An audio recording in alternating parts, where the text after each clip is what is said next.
Welcome to Armchair Expert Experts on Expert. I'm Dan Shepard, and I'm joined by Lily Padman. Hi. Today we have Dr. Alison Wood Brooks. She is a behavioral research scientist and professor at Harvard. At Harvard. That's a very fancy school. Yes, Harvard Business School. That's right. HBS. HBS. She has a new book out right now called Talk, The Science of Conversation and the Art of Being Ourselves. She is an incredibly good guest.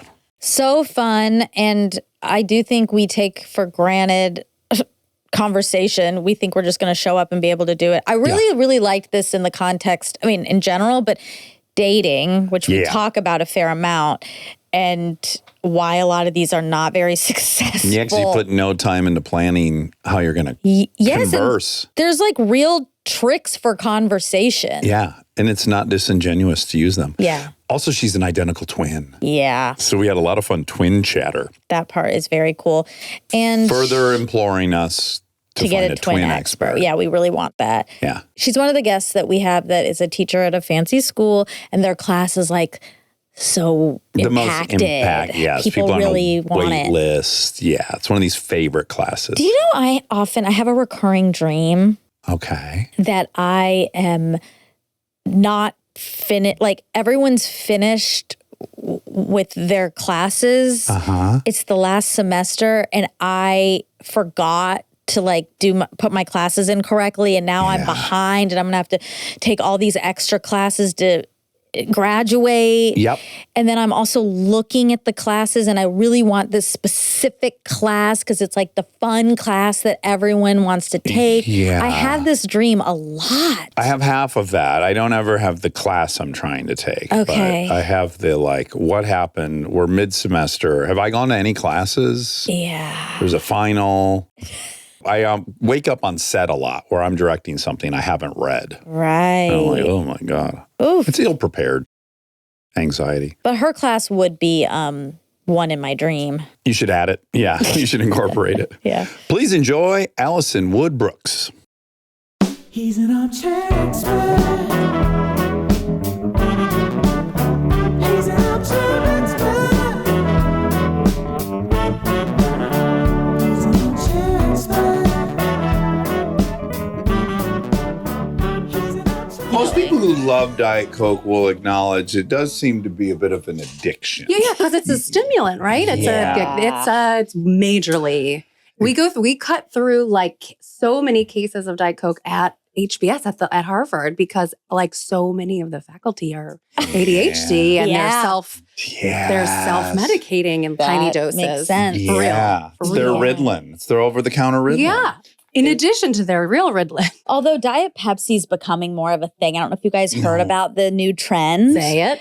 There's a song out called Diet Pepsi, and Diet Pepsi sales are skyrocketing. Come on. Yeah, it's real. I want to see the. Some people have I want to see a link to the data. Yeah. Okay, it's real. Some people have converted from Diet Coke to Diet Pepsi. Oh, I wanted you to say that it was Britney Spears because she had that like amazing. Remember the ad back in the day? She was so hot. She was so was. gorgeous. I would love for her to see a resurgence. Get back in it. Britney Spears with the Diet Pepsi. She's the one bringing it back. That's what I want. Right. Addison Rae. Addison Rae. Kind of a new gen Britney Spears, Exactly. if we're being real. Mm-hmm. Right? I don't know that. Is that the case? Yeah, it is. I would My be- knowledge is like this, but my sense is No, yes. that's correct. That is absolutely correct. Yes. It's funny you'd say that because you have a reference in the book. You chose an artist, and I was like, that's a young artist. Did you have to research? Ariana Grande? Yes, you talk about her video as to describe context. Yes. Look at you with your memory. Holy moly And I was majoli. like, wow, you have 3 children. I don't know your age, but I thought, I'm turning 40 next month, you guys. congratulations. I am at a Congratulations. major inflection point Then in my life. You're hitting quite me at the young. right time. You're young. Where are you from, Allison? Originally, Yeah. I grew up in upstate New York Okay. in the Finger Lakes area. Oh, okay. Very Rust Belty. Oh. Yeah. When I was growing up there, not fancy. since I've moved away and become an adult, it's become a little bit of like a bastion for like, it's a beautiful place. And I think the world is like more onto it now. Okay, so what's really exciting, and it comes up quite often, this topic, and in fact, we are in search of a great twins expert. Oh. But you have Am I the expert? Maybe. Well, Can you you'll be? be Can I be? I think I might be the expert. I think you're too close to it to be an expert. That's a good point. And you won't be as A objective. lived expert. Yeah. Yeah. But you have Sarah is your identical twin. Yes. I don't think I ever really considered this. It's adjacent to self-awareness. Like we all strive to have a good deal of self-awareness, but you articulate it in the book, and I wouldn't have considered this, is you also have like an external version of self-awareness where you get to watch her move through the world and try things and see how they react.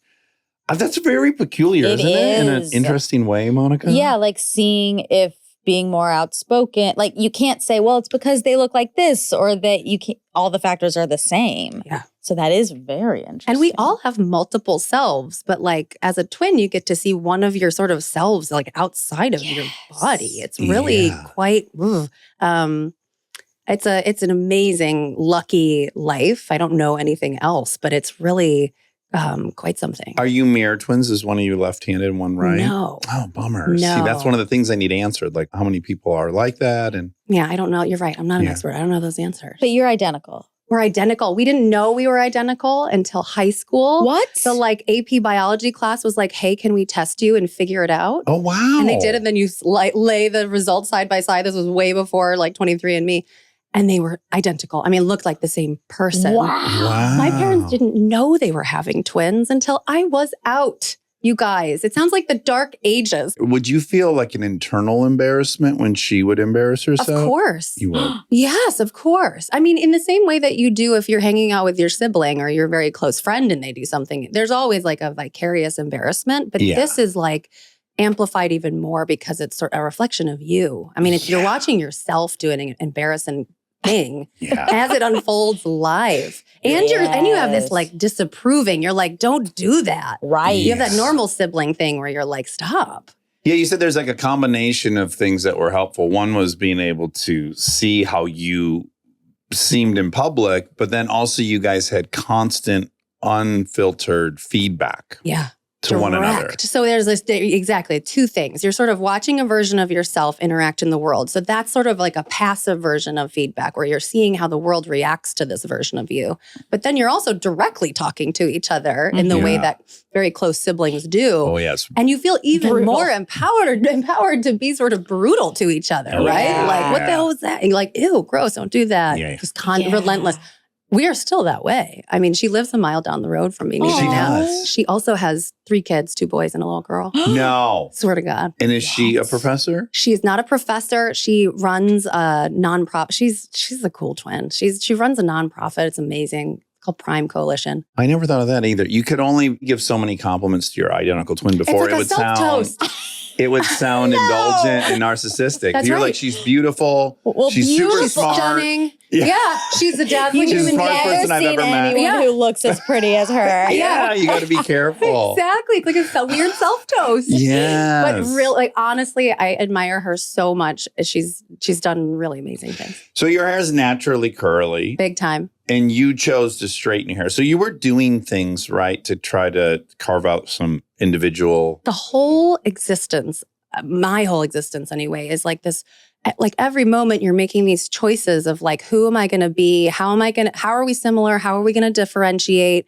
When are we going to cooperate and work together and collaborate? When are we going to compete? When are we going to do, she's going to play the flute, I'm going to play the oboe, but we're both going to be in the orchestra, you know? And so like every little. Yeah. And you were a 3-point shooter and she was a mid-range shooter. She's a 3-point shooter. Vice versa. I got that Brooks mid-range. Woo. Okay, so you both played basketball. Yeah. It must have been so fun when you guys came to schools in junior high and people were like, there's twins on this team. Yeah, Radical twins. And we're exciting. like loud. I mean, we're not quiet like shrinking violet girl. One of me would have already been a lot. Yeah. So 2 is like too much. There is this added layer of like, you like a boy. If he likes you, I don't know, conceivably, he'd also like your, I don't know. Yeah. Is there anything tricky there? Of course. I think we only dated the same guy once. What if you said Wow, 4 but times? you did do that. Maybe, but when you're young, like you date, like maybe at one year we like held hands for a week, and then like 4 years later they like went on a date. I think that's kind of the extent of it, Okay.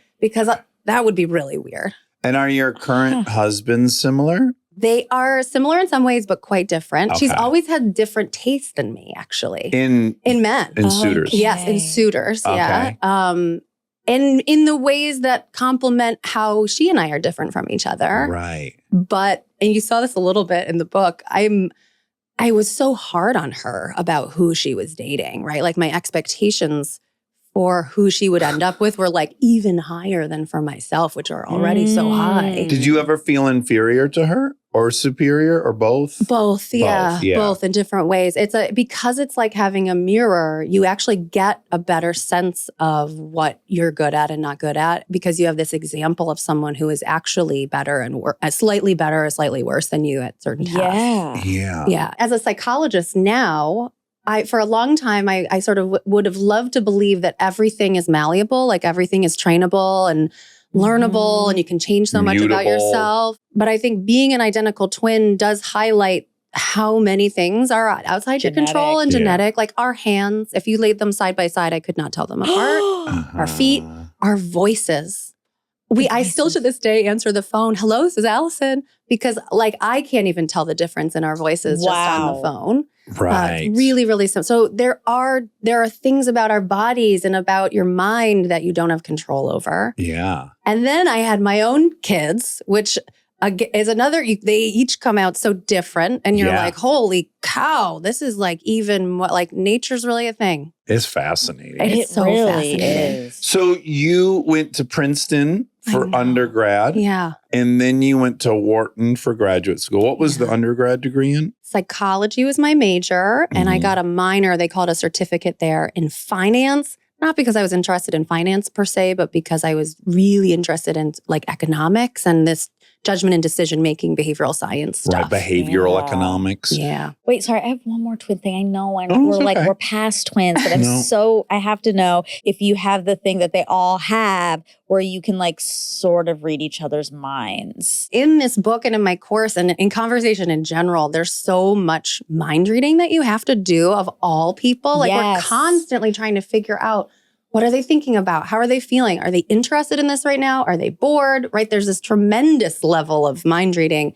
I think twins get better at that with each other. And maybe this is a hypothesis, this has not been studied, but like possibly they get better at it with other people as well, because they have just had more practice doing it their whole development, their whole childhood.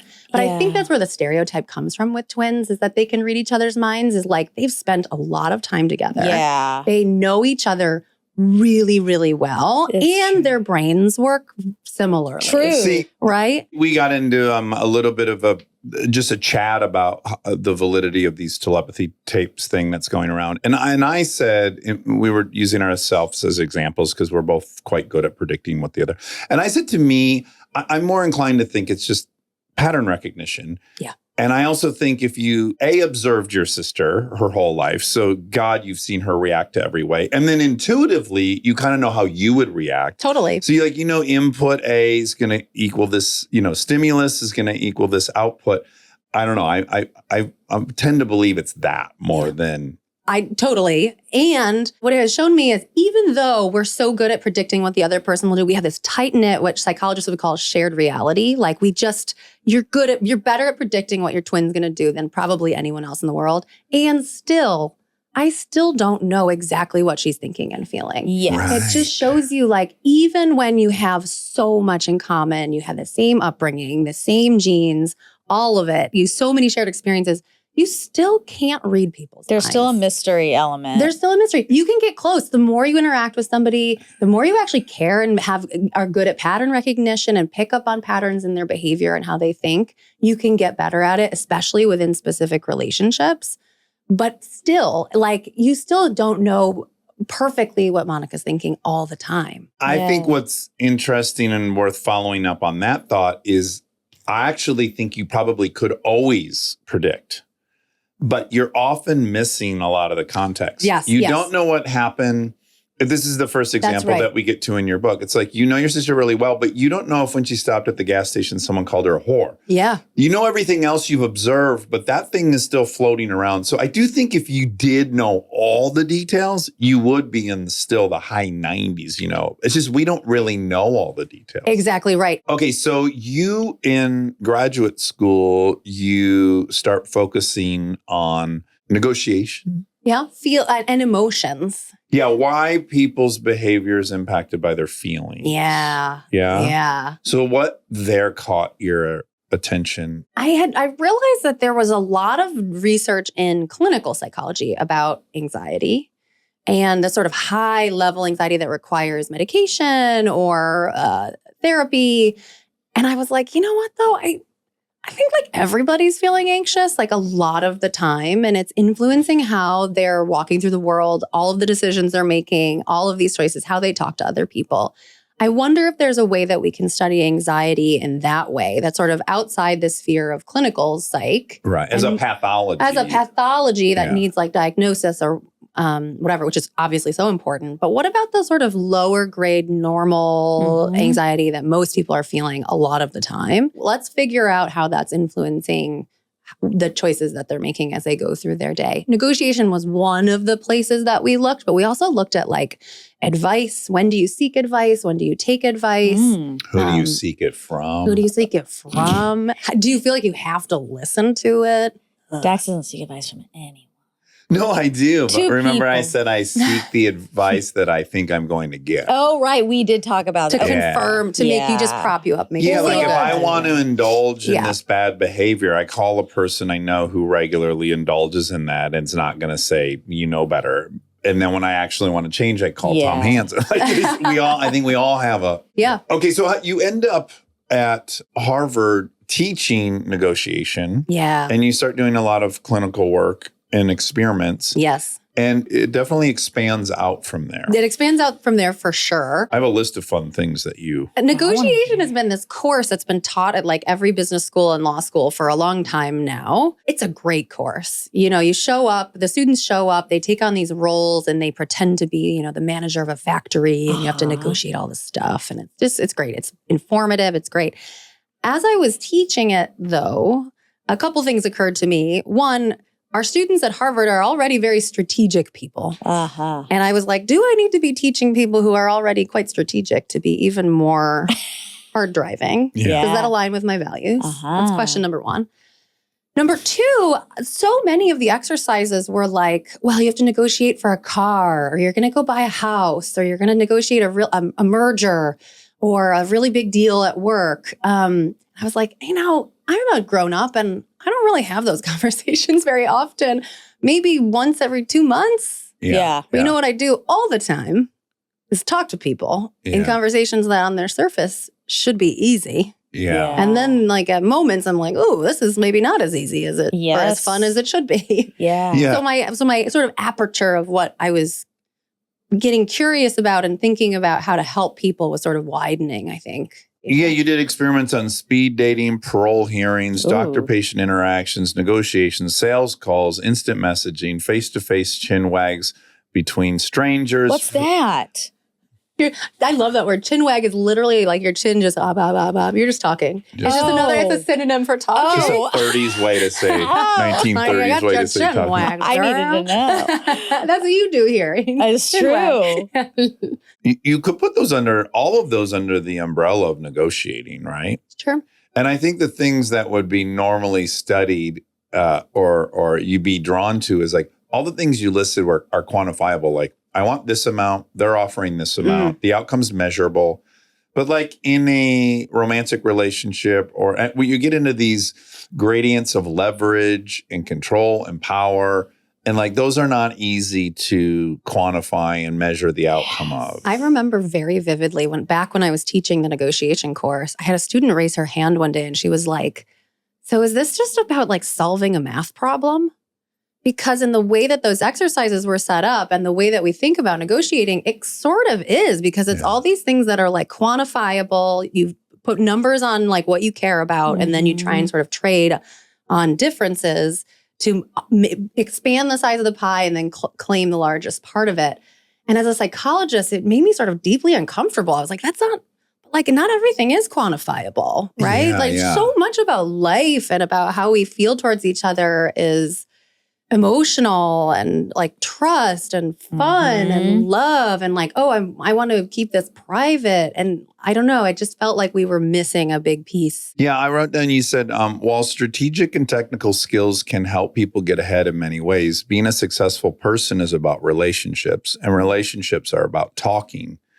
And I guess I wondered, did you kind of feel like the previous work in communication and negotiation felt maybe a little too calculated or manipulative? Like, even when I have people on that'll be like, how to talk to the right or how to talk to the left, I'm like, the underbelly still feels like the ultimate goal is to get someone to believe the things you do. Totally. Which I think is fundamentally I'm against. Yeah, and missing a huge part of what it means to be the most human we can be. And I'm like we love each other and like want to have fun together. And it's like not about just sort of transactional. How can I get as much information out of you? How can I tell you the most amount of information? Even now, like a lot of economists focus very narrowly on information exchange. Right. Sort of like, how are we exchanging accurate information? But so much of the social world is not about information exchange at all. We're just like looking to fill time. Yeah. We're looking to conceal information and maintain privacy.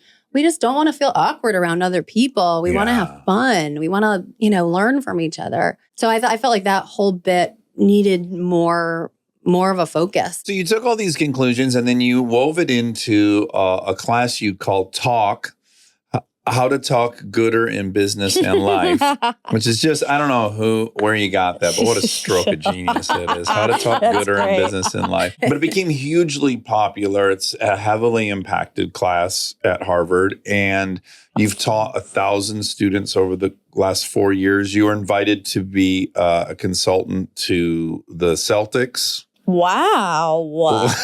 Dang, girl. Mid-range jump shots now. You found your way to the Celtics as a basketball player. It all circles back. Yeah. Talk is a practical guide to having better conversations in a variety of settings: work, parenting, dating, trying to make connection. And so my first question is, do you think we underestimate the complexity of conversations? I think we all just are like, conversations, I know how to have them. I'm having them all day long. I might underestimate actually what an abstract and complicated thing a conversation is, just on the surface. I mean, we start learning to talk to each other when we're 1.5. You're a toddler. You do it every day of your life with an enormous number of people, very diverse range of conversation partners.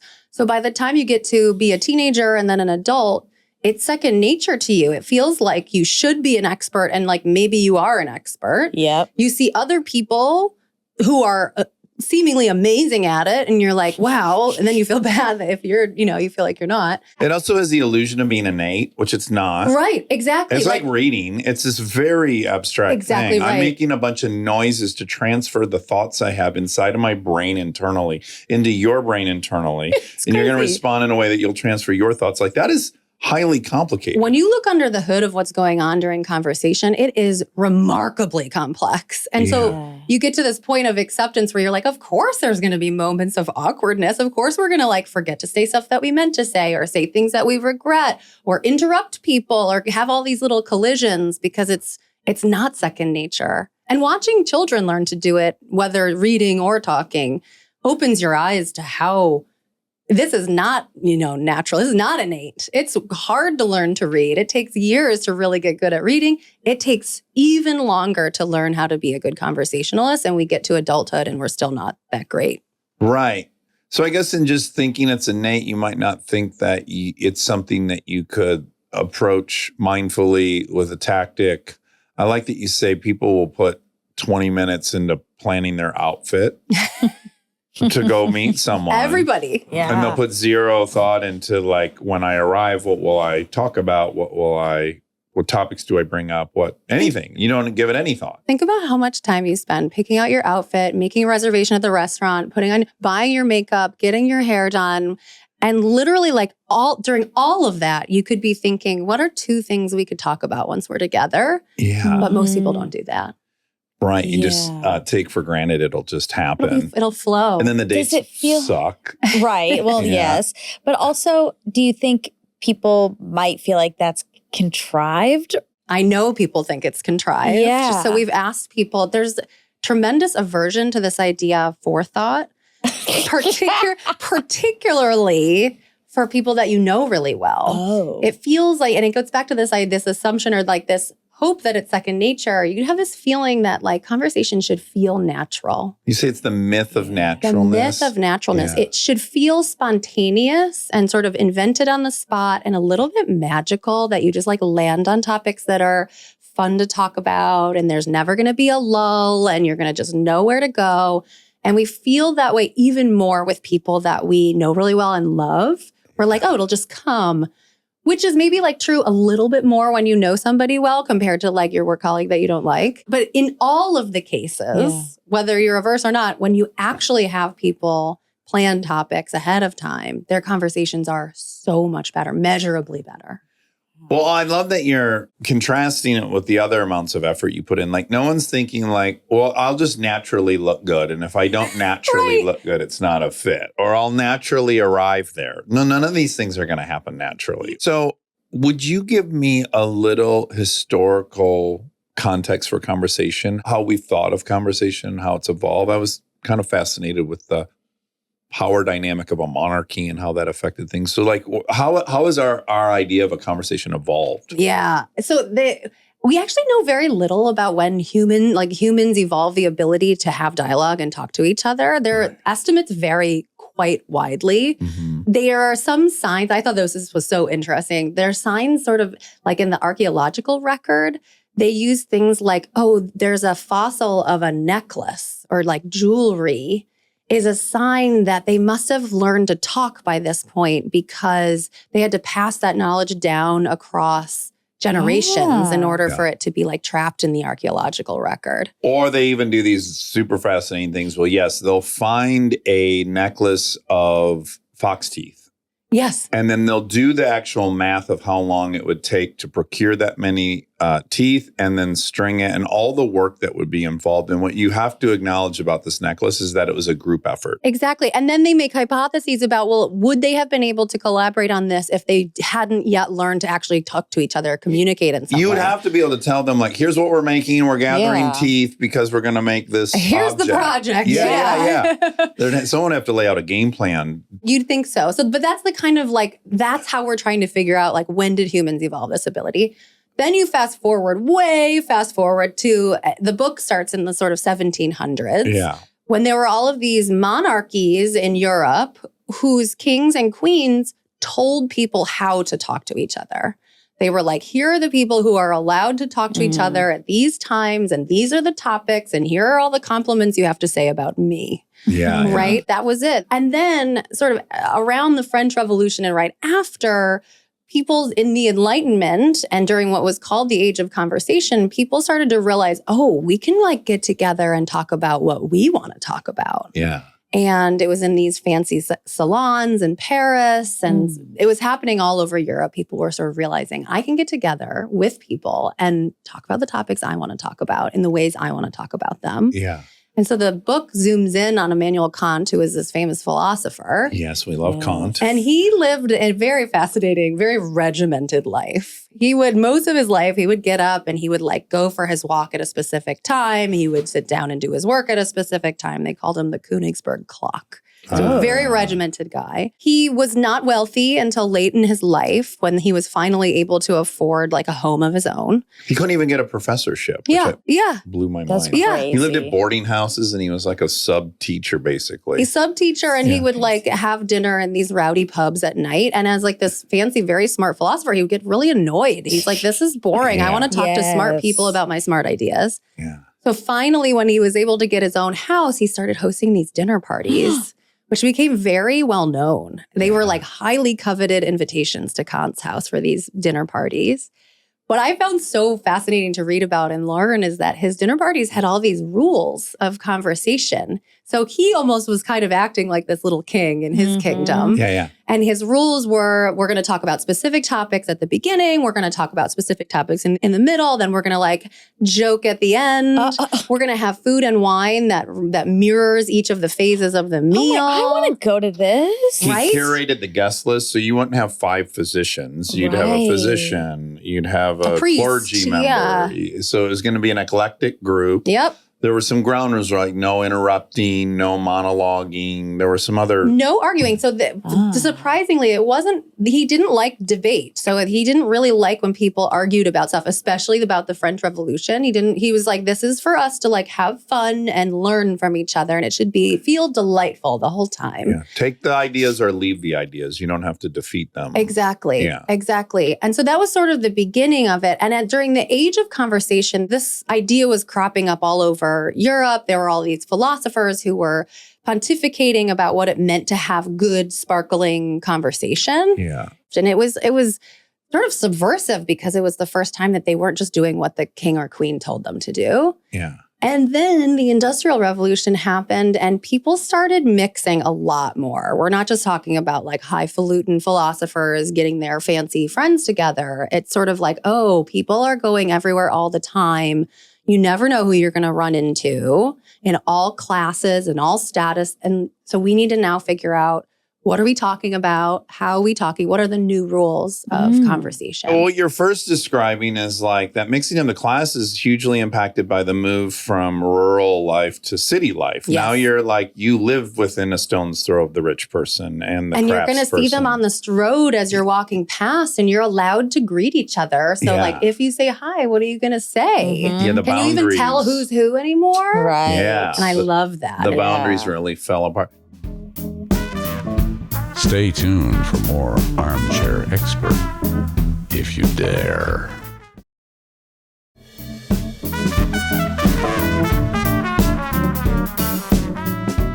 So your framing of this is to think of conversation in terms of a game, Yeah. in terms of a coordinated game, Yeah. which you take from game theory. Tell me what a coordinated game is. Yes. So fast forward. So all of this sort of mixing is happening. The big experiment in democracy is happening in America. All the Europeans think that Americans are no good at conversation. Yeah, we're There's- uncouth, right? Yeah, uncouth. We're talking about ourselves all the time. They Yeah. spit while they're talking. I mean, there's all kinds of, stereotypes developing.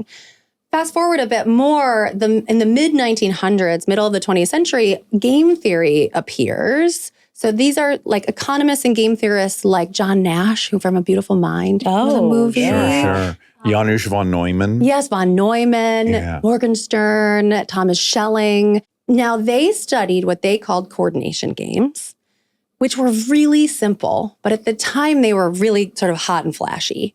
So it would be like the game of chicken as a coordination game. Any choice that you have to, 2 or more people are making independently that they can't talk to each other. Okay. So like in a game of chicken, you're coming towards each other. You both have to choose, am I going to go right or am I going to go left? Yeah. But you can't talk about it. If you Right. coordinate, you pass successfully. Yeah. Motorcycles or Sea-Doos or whatever you're Sure, on. horses with joust. Yes, exactly. If you miscoordinate, you collide. Yeah. Okay, so that's a simple one. There are non-cooperative coordination games like the Prisoner's Dilemma. Do you know the Prisoner's Dilemma? Was Stanford prison? No. No, that's different. That's Oh. the Stanford Prison Experiment where they Okay. had The people. Prisoner's Milgram. Dilemma. Oh my God, I did it. Wow, you're good. I've been trying to remember who did the Stanford prison. And I told her I experiment. don't care. Yeah, but I Yeah. said I'm going to commit this to memory, and I did. You Did Good it. job. I thought Good you just job. had an electric shock just That's now. how I felt. Milgram. That's how I react to the name too. Oh, Yes, okay. Milgram did the Stanford Prison Experiment and the shocks. No. No? The shock we is- just learned about. is That was in different. England. That was a different guy. By- His I thought Milgram did shocks. or is it Milgram that did Philip- shocks? Yeah, Philip Zimbardo. Zimbardo did the Zimbardo. Stanford Prison. Yeah. Oh my God. You flipped them? Yes. Oh my God, hoisted So by your I- own petard. And you were celebrating and I congratulated you. This is wonderful. Damn it. This is a horrible conversation. You were It all right. circles Okay, so back. Zimbardo did. Yes, Stanford prison. Milgram is like the shock. Milgram. Okay. Yeah. I'm never gonna be able I'm going to to quiz do you it. at the end. I'm going to quiz you at the end. Okay, sorry. So yours This is is different. separate from all of it. Different. Forget about Zimbardo's Stanford Prison Experiment. Forget about the shocks. Yeah. So the Prisoner's Dilemma is a coordination game Okay. that people were thinking about. where you imagine, it's this sort of scenario, you imagine there's two people being questioned in separate rooms, okay, interrogated about a crime. And they both face a choice, and they can't talk to each other about it, to either stay quiet or snitch, okay? If they both stay quiet, they're going to go to jail, but not for very long. If they both snitch, they both go to jail for much longer. So it seems simple that you should stay quiet, right? Except if you snitch and the other guy stays quiet, you walk free. Yeah, Right? this So is great. everybody is tempted to betray. And so this is a non-cooperative coordination game because you're incentivized to not cooperate. Oh, interesting. Yeah. You are also incentivized to cooperate. That's what makes it hard. Yeah. Well, it depends. But the biggest reward is to walk free. You're tempted. Yes, the To biggest betray. reward is, but I guess, I don't know, I'm trying to measure it in a utilitarian way. I feel like both people with a reduced sentence is still Well, it's better, in theory, Yeah, yeah, logically, yeah, but yeah. if you're the Yes, yes. person, You start to get the sense why these games are interesting to people, because then you can Yes. change all kinds of stuff. Who are you imagining in the other room? What's your Right. relationship with them like? Yeah, What do you they think they're tell going to do? you about the Yes. person? Yeah. What do you know about the person? If you did this game 10 times in a row based on their prior behavior, what are you doing the last Russians round? have a weird outcome in this game. Tell me. I wish I could remember the source because it'll just sound like xenophobia. But yeah, they're one of these many books that has talked about the prison experiment, talked about how Russians are uniquely or asymmetrically will punish even when it costs them. These games have been studied so much that I'm sure there are lots of cross-cultural findings Yeah, about yeah. how Germans play, Yeah. how, whatever, how Sure. everyone plays. So economists and game theorists were kind of obsessed with these coordination games. Now, fast forward to now, okay? We have whole fields that have been studying social psychology, communication, all of this stuff. And what I realized is even though we have these whole fields that are about interpersonal interaction, like not a lot of people had gone to the trouble of actually recording real people talking to real people at very large scale. And the reason they hadn't is because we needed new technology to do it. Right. You couldn't have film cameras running, although your hometown would love it. Kodak would still be thriving. But yeah, we needed a digital revolution. We needed digital revolution. We needed natural language processing and machine learning to help us analyze tons of transcripts at once. We just weren't ready to do it until very recently.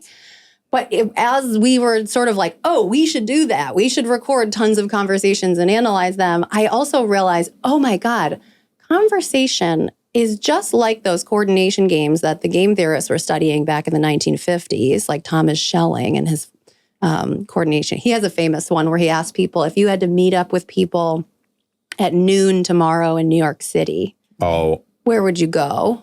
I know what the answer to this is. Wait, is it a riddle or is it just a fun It's just talking? a coordination Okay. game. Like you try, you can't talk about it, and Oh, everybody should we writes down their play? answer. But I think Dax knows. I the unfortunately know top too much answer. about it. Let's pick a new city. Let's pick Yeah. LA. Let's do it. Okay, yeah. So if you had to meet up with Monica tomorrow somewhere in LA at noon, think in your mind where you would go.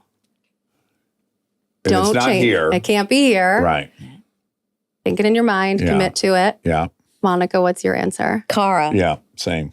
Yeah. Oh, Yeah, the yeah, bar, yeah, Cara? yeah, Or yeah, the yeah. restaurant is Yeah. so nice. Yeah. Yeah. That's is- exactly what I thought. Is that just because we know So- that we... Yes. The New York one, a lot of people will say the Empire State Building because it's like it's a Right. landmark. They'll say, they'll say the Brooklyn Bridge, they'll say whatever. But there is a right answer. The most frequent one that people say is Grand Central Station. because It's the you'll be terminal. arriving. Because everyone will be arriving there. so there is a kind of a high probability It's logical. kind of a riddle.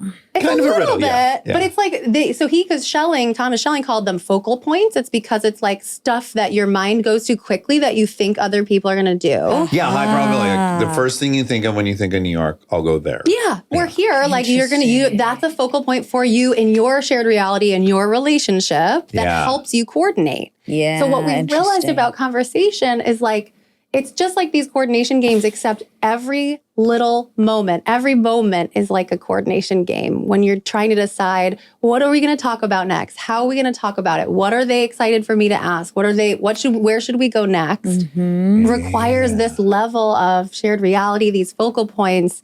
and this mind reading. Yeah. But it's so much more than just one choice. Do you stay quiet or snitch? It's like, and now, and now, and now, and now. And you have to make those choices relentlessly. So it's like this meta It's coordination almost game. incredible we can communicate. I agree. It is incredible. That's what linguists will tell you. It's incredible that we are able to do this. It should go worse than, like, I think almost everyone can relate to some social anxiety, the fear of small talk, being in an elevator.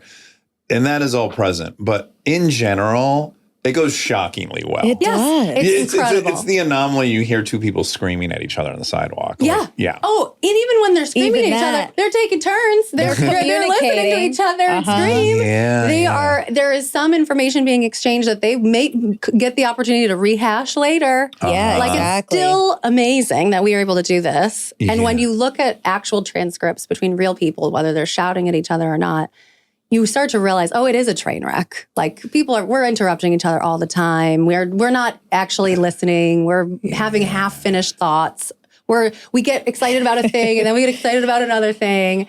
You said like 24% of the time your mind is wandering. And I think that's an underestimate. Yeah, I do too. It's because as a proud member of the recent legion of middle-aged people who've been diagnosed with ADHD, this was my research and it really hit home. It was very validating to realize that. So there was previous research showing that people's minds are at a resting state, they're wandering, right? Our brains are not built to focus on like one thing.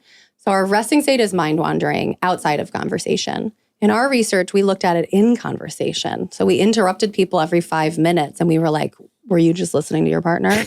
Were you just listening to your partner? Interesting. Asking them to self-report. Sure. And that's Which where the is going 20 to be, I think, skewed low. It is way skewed low Yeah. because people know that it's not polite to say I wasn't listening or they're not sure if they were listening because they weren't listening. They probably thought, oh, of course I was listening, but not really. They probably couldn't repeat. Exactly. Or you think you're doing both things. Yep. Yeah, I'm listening and I'm wandering. Which is often true. Yeah. So I think this 24% number, one, is staggeringly high and comforting to realize, and two, probably a huge underestimate of what's really happening. This is why you've always saying that an AI companion might actually be wonderful because they actually won't be thinking about anything but you and they have no agenda to promote their own. Yeah. Can I tell you, I think AI is I'm so curious and excited to see what happens with it, but you just put your finger on exactly the thing that as a teacher, coach, scholar of conversation, this is what's been on my mind about it, which is what makes someone a good conversationalist is relentlessly trying to focus on the other person and what the other person needs. And AI, if you're talking to a chatbot,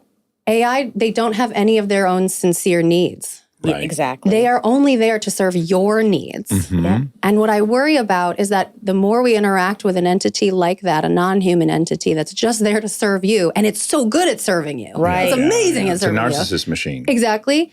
Is training us to, when we turn to an actual human, forget that like the mission is like the complete opposite. Yeah. Really? That's so true. Yeah, I think it's bad muscle memory for future conversations, but I actually don't even think it'll be appealing. Now, it will be appealing to people who are abjectly lonely. Yeah. Yes. The reward of conversation is the primate social interaction and the approval and the status and the connection and all the web of what being a social primate is. Yes. So having it with an inanimate object doesn't really, I don't think, get you what you're after. I know. I'm so curious to start studying like who is this appealing to? Yeah. Who is enjoying it and why? There will be no stakes in that conversation with an AI. Yeah. There's always stakes between any real one-on-one relationship that come up. So like, I don't You're know. going on a journey through someone else's mind. Yes. I was This is just telling amazing. Monica when I'm using the AI to make an image, to break myself of all my habits I have when dealing with people. And when I was dealing with the AI, the first time it would generate the image, I would go, great. I literally take the time to say this to the AI. Great job. Really good start. I think where we could do better. And I was like, did this 4 or 5 times. And I was like, oh, I don't have to do any of this. I can treat it like a fucking slave. I go, Yeah, but then what if you lost that skill? I know. Yeah, that It's is like, bad. how often am I doing that where then I talk to a human like that? Yeah. Just as I obviously, my muscle memory made me talk to a computer like that, which Right. is insane if you think about it. It's lovely. Good job, little It is, guy. it's nice. You're- lovely. You're a good boy. Well, they're real boys too. They want to be real boys lovely. anyway. This is a ding, ding, ding, because I was just talking about this with one of our friends. She has somebody in her life who doesn't have a lot of friends and struggles with that. And I was like, well, it would be great if there was a robot friend and this She had other person, outlets. this person has other outlets and is not fully reliant on her and can go to dinner with this robot and you can program it to have the type of conversation you want. And yes, it sounds scary, but some people, it's unfair because we're good at making friends. Yeah, that's what know? Yes, I was going to say, I'm saying that, and that's a luxury because I have real people in my life, and I'm not terribly lonely, and I think Yeah. it'd be more appealing. My prediction for what'll make it work is they're actually going to have to build in tension, potential. So much they need to build in. Yeah. You need to tell it what to care about. It has to care about things Something, so that that's what's going to help it simulate a real person. Yeah. Those desires will never be sincere, but you can Right. tell it to pretend to care about It needs things. the ability to get pissed off at you and be Yeah. cold to you and be Yes. for it to and work. complicated and to not, ideally not give you what you need all the time. It's like when they Right. talk That's about what- building the sim as a hedonic treadmill, it won't work. Like if you have a simulation for humans to live in, just getting everything they want all day long will be a failed simulation. What I worry about is people who are already lonely Yeah. probably don't love conversation. Maybe they're not as good at it, or maybe they're just more shy. Yeah. And then they do find AI very particularly rewarding. There are so many underserved populations or vulnerable populations. Why that would be the case? It's like a little bit of a downward spiral then, where it's actually then ruining your muscle memory for how to actually engage with real people. Okay, so you lay out an architecture in the book to improve conversation. I do. And it's conveniently got an acronym, which is TALK. So we have topics. Did you backronym that? What does that mean? We just just learned learned about that it. too. Oh my We God, can't teach act like me. we- No, I am. Teach This is me. like Milgram and some Does it mean you back into it? Yes. You're out past your skis a lot today. I love that. I love what's I feel happening. I feel really ballsy. Huge swing. Milgram. Yeah. Oh God. But okay, talk. Did you have talk and then you're like, I'm gonna figure out how to no. It's so funny. I honestly don't really remember the deductive versus inductive process of it. What I do remember are the things that struck me as the most helpful and surprising as we were learning them from our research. And then I was able to craft them into a very logical item framework that builds in complexity over time, focuses on the sort of informational, transactional things we need to do in conversation and the emotional, relational stuff. Right. It, in a way, quite ambitious because it's trying to encapsulate the full landscape of what we're trying to do in the social world. Full range Full of range. possibility. Yeah. But TALK does stand for topics, asking, levity, kindness. So let's start with topics. You claim small talk isn't the enemy, and I have to push back on that. Tell I me. talk for a living. I enjoy it so much, but having to talk about The weather. fucking weather. You don't, but this is the thing. You don't do small talk. You move past it immediately. That's why people like listening to you. It's why people like talking to you, as you don't get trapped in small talk world. So tell me why it's not bad, though. Why should we embrace it? So many things about the way that we talk to each other are deeply ingrained social rituals, right? Small talk among them. You have to start at small talk. If you are meeting someone for the very first time or seeing we don't know each other, we have to start with somewhere. And it has to be a topic that anybody could talk about easily. It's this well-worn place that you're searching to ideally move away from towards something more personalized, more interesting, more exciting. Yeah. The goal would be to chase the energy away from it. The problem isn't with the small talk itself, but people get trapped there too long. Yeah, They yeah. linger. Yes, and then it yes. starts to feel dutiful and awful and meaningless and shallow. And that's what everybody dreads. And this is where we get into what we talked about, having a bit of a game plan before you end up Totally. places. In fact, you talk about dates, like the outcome of dates for a second date is kind of measurable if you go in with a bit of a game plan. So one of the techniques is switching topics frequently. Yeah. So that would just, you got to come with some in the holster, I guess. Actually, we saw this in the dating data. One of the killers of conversation, dating or otherwise, are long pauses. Long pauses happen when you've stayed too long on something that you don't have anything left to say. You've really beaten a dead horse. You beat the dead horse. Yeah. People start repeating things they've already said about it. They start laughing uncomfortably. The pauses get longer. You got to move. You got to go somewhere else. Yeah. By the way, just can we take a second to like So that's one of the worst feelings. When you just even you describing it, I get my body, I get a Mirror neurons. and I think we all do, and that's why firing. people are like, fuck it, I'll just be lonely. Exactly. Yeah, It's like it's so miserable. uncomfortable. It's this little panicky feeling. Yeah. Some people feel a great sense of responsibility in those moments to be the one to come up with the next thing. I think a lot of introverts are sort of like, it's not my job, but I'm hating this. Right. I'm not going to fix it, but like I feel it. This is the worst. Yeah. Just having this mindset shift of before you even get to that panicky lull type of thing, move quicker, be more assertive about going to somewhere else. Yeah. Don't be afraid to just drop a non sequitur in Oh, there. yeah. People go right with you. Yeah. That's preferred to this long pause. Of course. Yeah. I watched this Oh. amazing movie last night on the airplane. Which one? It was called We Live in Time with That sounds familiar. it's with Florence Pugh and Andrew Oh, Garfield. that's right. Isn't it supposed to be so sad? I sobbed. Yeah. I sobbed the whole way here. But you know, there's been work on this. There's been social science work on this. That On it's- an airplane. It's worse. Or Because you feel you have a heightened sense of vulnerability. You're start. vulnerable, and I was alone, and my husband wasn't there. The whole Yes, thing. Your kids were going to miss you. no, also this movie is supposed to be like so sad. It was amazing. Just I written. love We're going to get back to the On the movie, but written the page. reason I raised it is because I did the thing we were talking about. I was about to say, I think you're doing it. I did the thing where you just start talking about something else and you just everybody tricked goes us. with you. You guys, I it's knew it. I knew fun. it. Wow, you knew that? Monica knew. She was I with don't me know. all the You've time. been saying you know a lot of stuff that you don't actually know. So I feel like this is continuing the pattern Welcome you've already. to my world. I knew it. Then why'd you participate? Because I thought it'd be rude not to, because I'm a good conversationalist.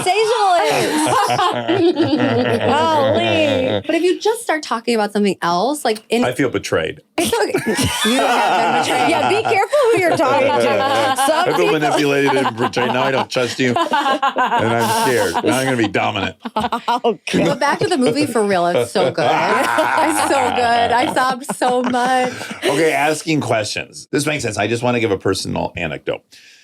And there's a big shout out to Scotty Johnson. So I met this boy early into LA, and everywhere we went, every single girl was in love with him. He was objectively cuter than all of us, that's for sure. But it was happening with guys and with girls and everyone. Mm-hmm. And I was like, at first I just chalked it up to he's magic, and you can't really strive for that. You're magic or you're not. But at some point I was like, oh, but this guy asks more questions than anyone I've ever met in my life. I really made a mental note like, oh, I want to move through the world a lot more like Scotty, and I've got to really up my game on asking questions. It's so powerful. Let me ask about Scotty. Did he ask particular? Now, I know you just did that. No, I didn't even do No, it on he was purpose. asking Oh a my question. God, I didn't Yes. even do it on purpose. Now she said, No, let me I knew ask that you. one wasn't. It And was I knew it. It's sincere. Monica's with me. Scotty, did he ask particularly good questions, or was he just asking like really anything? He had this ability to seem crazy interested in anything. Yeah. Yeah. And he probably was. Yeah, by the way, and this is an AA thing. It's like acting your way into thinking different versus thinking your way into acting Beautiful, different, right? yes. So something could feel fraudulent to you on the surface, but you might be shocked with repetition how genuine it gets. Yeah. This is a debate that we have in my class all the time because these students are coming to this class on conversation. I'm teaching them about the types of behaviors that tend to work, and then they try them Yeah. with intentionality.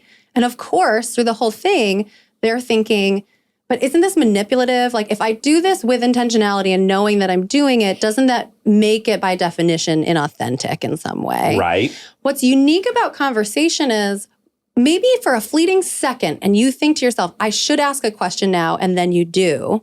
In that moment, you're sort of nudging yourself to do it. But everything that comes after that is sincere. I'll also add it's a reward center activity in that what'll shock you is people are more interesting than you thought they were or gave them credit Always. for. And that you can only discover that through asking them questions because they themselves aren't great at remembering the most exciting detail of their life to share with you at that moment, but you could inadvertently lead them You there. draw it out of It's them. like You're this saying. self-virtuous cycle where it's like, yes, at first you're doing it in a way that maybe is calculated, but then you're rewarded for it. Exactly right. And you Very wanna do more. quickly rewarded for it. And questions have that beautiful power is you get that reward almost instantly, right? Because they're going to tell you stuff. You're going to see what is interesting in their answer, and then you can keep asking more. In my class, we do an exercise called never-ending follow-ups. Ooh. Where it would be a pair like you. One person is the never-ending question asker. The other person's just answering. Yeah. And every time Monica talks, she has to end by asking a follow-up question. Oh, wow. And it sounds so extreme, but the experience of it is like Scotty. I mean, the experience of it is magic. You immediately move away from small talk. You start learning so much about the other person. It's funny what a nugget of wisdom improv artists stumbled upon, because you even reference it in your book, Yeah. like using the improv rule of yes and not no. Should we play this game? I feel like we Sure, should. but I'm nervous. Do it. I'll be the. Do you want? Yeah, to can you- switch? yeah. Yeah. So you're going to Okay. ask me a question? Where'd you get that sweatshirt? Oh, I got it at Sarah Hendler's studio. It's vintage. Do you go there a lot? It's the first time I've ever been, was yesterday, but I've been wanting to Oh, go what for took a you so long to check it out? while. I guess I'm just busy. I'm busy. What are you busy doing? I work a lot. I have a busy job. You do? What do you do? Have you heard of podcasts? Oh, Jesus. Oh, I'm not supposed to add. That's where it ends. I gotta go. Fuck this. You're on your own, Toots. I don't like that sweater. Yeah, you did a good job. Thank you. But I felt scared. Do you want to try it? You guys, what are you doing? He started playing a character. You started asking questions you already knew the answer to. So part of this that matters is that you should do it as yourself. Like, make Well, hold it on a sincere. second. I didn't know the answer. Well, I knew the answers to what she did for her, but I didn't know that was her first time. And I Right, don't know you didn't what know where I took got my sweater. Yeah. And I don't know why it took you so long. I would have thought you've been there a dozen times. You with your learned a lot. first- You learned a lot very quickly. That's yeah. true. Yes, Yeah. yes, I guess yes. you didn't learn that I was busy, but Yeah. because you already know that. We got to reverse it. You got to do. Oh, fine. Got to do it. Oh my God, I'm so scared. Okay, what should I ask? Well, I want to ask a serious question. Okay. Can I? Yeah. So I know you're working on a personal project. It's been taxing, and I want to know how you're doing. Oh, I would say I'm mid-level. I'm still in the middle of it, so I don't know how I'm doing. If you do a scale of 1 to 10, 10 being the most relief and 1 being agony. That's a weird scale, but could you please? I like that scale. Yeah. I would say 4. 4. And are you doing anything to help balance it out? Yeah, I'm cutting my hair compulsively, and I'm exercising compulsively, Yeah. and I'm trying not to blow my nose, which is new. Can you tell me more about why you stopped blowing your nose? I do got know. convinced that I don't actually have allergies, that I've just injured my nose from blowing it so hard, and then it's sending white blood cells to repair it. And then that is snot that I have to then blow really hard to get out. And then I'm just caught in this endless pattern of damaging and repairing. And I feel like I just have to stop for it to end. Are you an addict? Oh, like a motherfucker. That tracks. Okay. But I did know some of the answers. Yeah, it's hard. It's hard. We know it. We talk a lot. Yeah. Where did you get your pants? I got these at a local store near where I live. Okay. Do you notice what all the other moms are doing, and do you feel like you pick up on, like, I'm not sure what pants I'm supposed to be wearing, but somehow everyone knows. How do you pay attention I and figure it out? love fashion. I do. love fashion. I feel like you learn. I actually talk about this with some of my mom friends as as like a fashionista gets older, you get fewer and fewer touch points with like people who are actually fashionable, which is alarming because you're like, oh no, I feel myself getting out of touch. And do you like have to factor in your age? Do you feel like there's age appropriate? Such a complicated calculus. Yes. So I have, hundreds of students who are in their 20s. So I get to observe that. Yeah. I have fancy colleagues who are all ages and flavors of style. Yeah. I then have all my like community friends, cool parents. Right. And then there's social media. So I'm like, am I following the right like influencer accounts? Am I seeing the right, am I getting the right ads? I think the calculus for women deciding what to wear in different contexts they find themselves in is so complicated. Stay tuned for more Armchair Expert, if you dare.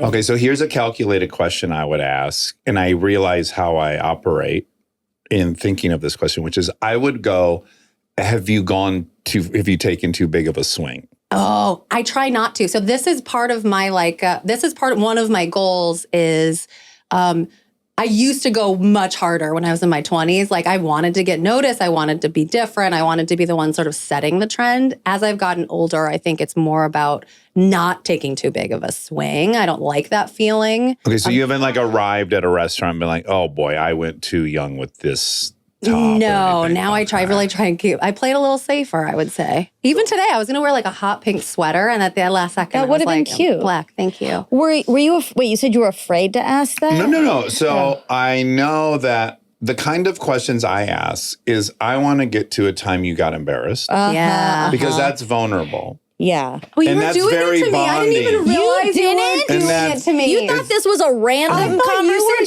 just asking me. That's so fun. No, but I swear to God. But I want to get to the point because I think what's very bonding in a fast pass is as soon as we can That's get right. vulnerable. That's right. So if I can get to the point where like you went too far. Can I tell you, I think this is something I am always working on in myself about conversation is more quickly revealing my vulnerability, my mistakes, my failures, my moments of embarrassment and shame. Yeah. I'm so hungry to get it out of other people and probably too slow to share it with others. Yeah. Yeah. To me, it's such a fast pass. Like, oh, great. We're both now laughing at the time I tried to wear combat boots and you tried to wear this. And it's like, yeah. we've just broken through a layer. Yeah. And now we can kind of live here. I have that too, but sometimes it can backfire in a dating. I mean, even the question I asked you was immediately vulnerable. And I do tend to do that even on like early dates because I want to know for myself what's going on with this person, how introspective are they, how interesting are they, what's going on. And so I'm like, tell me about your trauma. Yeah. And how do they respond that you think that's not good? They're they're guarded, they feel threatened. They often do it. Yeah. And that's lovely. Yeah. But then if I then don't want to go on another date, Oh, now I you know feel guilty. Oh, that's interesting. Because I've now like put them in a position to be very vulnerable and maybe say it makes things. them feel worse because you actually know them. Well, that isn't even when that's another bad thing. But I feel more like I feel sort of manipulative. Like I put you in a position to be vulnerable. You were. Yep. And then You trusted me, and then I deserved And you. then Trusted I'm you like, me with your bye. heart, and I stomped on it. Yeah. I crushed your Yeah. soul. But the reframe of that is that you actually gave it a chance. You actually were like, You wanted it to work. I Yeah, want it to that's work, and I'm true, going that's to sincerely try and do the thing Yeah. that we are here to do. And nobody needs to waste their time like small talking with people. We're getting so off topic, but this is really interesting. I think when I have to do my own like sexual inventory, as you have to do in AA, and I think about times I've been irresponsible or not, I think what I underestimated sometimes is it came very easy and natural for me to have those kind of conversations with women. And for a lot of those women, it was such a unique thing they had only experienced with someone they were deeply in love with. And I do think it was quite misleading at times to women, which I fear in their reflection felt like manipulation or something, You but use it's just them. kind of how I am. You're a sharer. Yes, and I think it fast forwarded. It's kind of like this thing we learned about in England where the GIs got all these English girls pregnant. Americans kiss really quick. Yeah. English don't kiss for a long time. So it tricked they were like, they jumped ahead 10 steps. This is verbal kissing. This is Yeah. you like sharing something vulnerable or seemingly vulnerable with them, and it Truly jumps you vulnerable. ahead. Yeah. Just a lot of people will associate that with a very unique kind of relationship they've only had That's once, and right. it was love. Yeah. There are people, though, like every relationship in their life is like this and they want nothing else, myself included. Yeah, same. I think that's what I want out of people in my life and reality. I have a colleague at Harvard named Leslie John who's writing a book called Reveal. And it's all about this conundrum of like the spectrum from full opacity where you share nothing to full transparency. If you could download the full contents of your brain Yeah. and give it to somebody else as a gift, we're making these choices constantly of how much do we share of ourselves and what pros and cons, what consequences come from it. Yes. Closeness and skipping ahead and accelerating a relationship development is one of the pros. Yeah. One of the downsides is it like really does make you more vulnerable to heartbreak or exploitation, essentially. Yeah. I have this in male friendships a lot too, and this runs the risk of sounding arrogant, but I have observed it and it's real, which is a lot of guys are comfortable telling me things they generally won't tell other guys, That's so nice. which is a huge and incredible privilege, and it's beautiful. But I may be the only person they do that with. And so I'm kind of their best friend. Yeah. And then maybe they could feel hurt because I don't have a capacity for 150 best friends. So I think about this all the time. One of the downsides of getting really good at conversation is that you don't actually have the bandwidth to be the best friend, the best boss, the best colleague The to confidant. 1,000 people. Yeah. It's like, and it's such a like first world problem of Yeah. like, if you really work on this skill and people are willing to trust you and share with you and love being with you, Yeah. the problem then becomes that person actually doesn't have the time and energy to fulfill that role all the time to that many people. Yeah. I don't see the future solution being I'm less connected in a safe place to chat. It's that I think there's more options for those people to have that experience with multiple people. With other people. That's the positive future, is that there's a lot more dudes that are willing to chat about that Send them stuff. my book. I'm going to send them your book. Okay, so asking questions, we got that, but I do want to ask what a boomer ask is. And I found myself shriveling with embarrassment. It is not about boomers. Let me say that first of all. Okay. It is about humans of all ages, and it's named after a boomerang. So it's when I ask you a question. So if I say to you, Monica, like, how was your weekend? It was relaxing. How was yours? Let me tell you about my weekend. Oh, You don't even ask, even if you don't I ask. see. And I I'm like, Yeah. let me tell you about the movie. You're I watched asking last so night. that you can hear, so that you can talk. It can be even more grotesque and direct. You can go like, have you ever been to Tibet? Exactly, very specific. Have you ever been in a fight at Franklin and Highland? Yeah. I'm clearly Very just trying to... specific. Yes. This is boomer asking because it's like a boomerang. You're throwing out the boomerang, you let them answer, and then you bring it right back to yourself immediately. Yeah. People do it all the time. I do it. God, I hate that I do it. Do you do it, Monty? Yeah, I think, probably everyone does it in certain circumstances. I did it today. I did it today on the fact check. But God, that's a little tricky. Because it's a product. It's a product. And so weirdly, it's a mix of these because, we both and then come our in. feelings get hurt. Well, no. Navigating We both that. come in sometimes knowing like, I'm going to tell this story, knowing it will lead to a real conversation. Yep. But I want to come in with this story. So I, this morning was like, oh, my hand looks different. Oh, I'm going to bring that up on the fact check.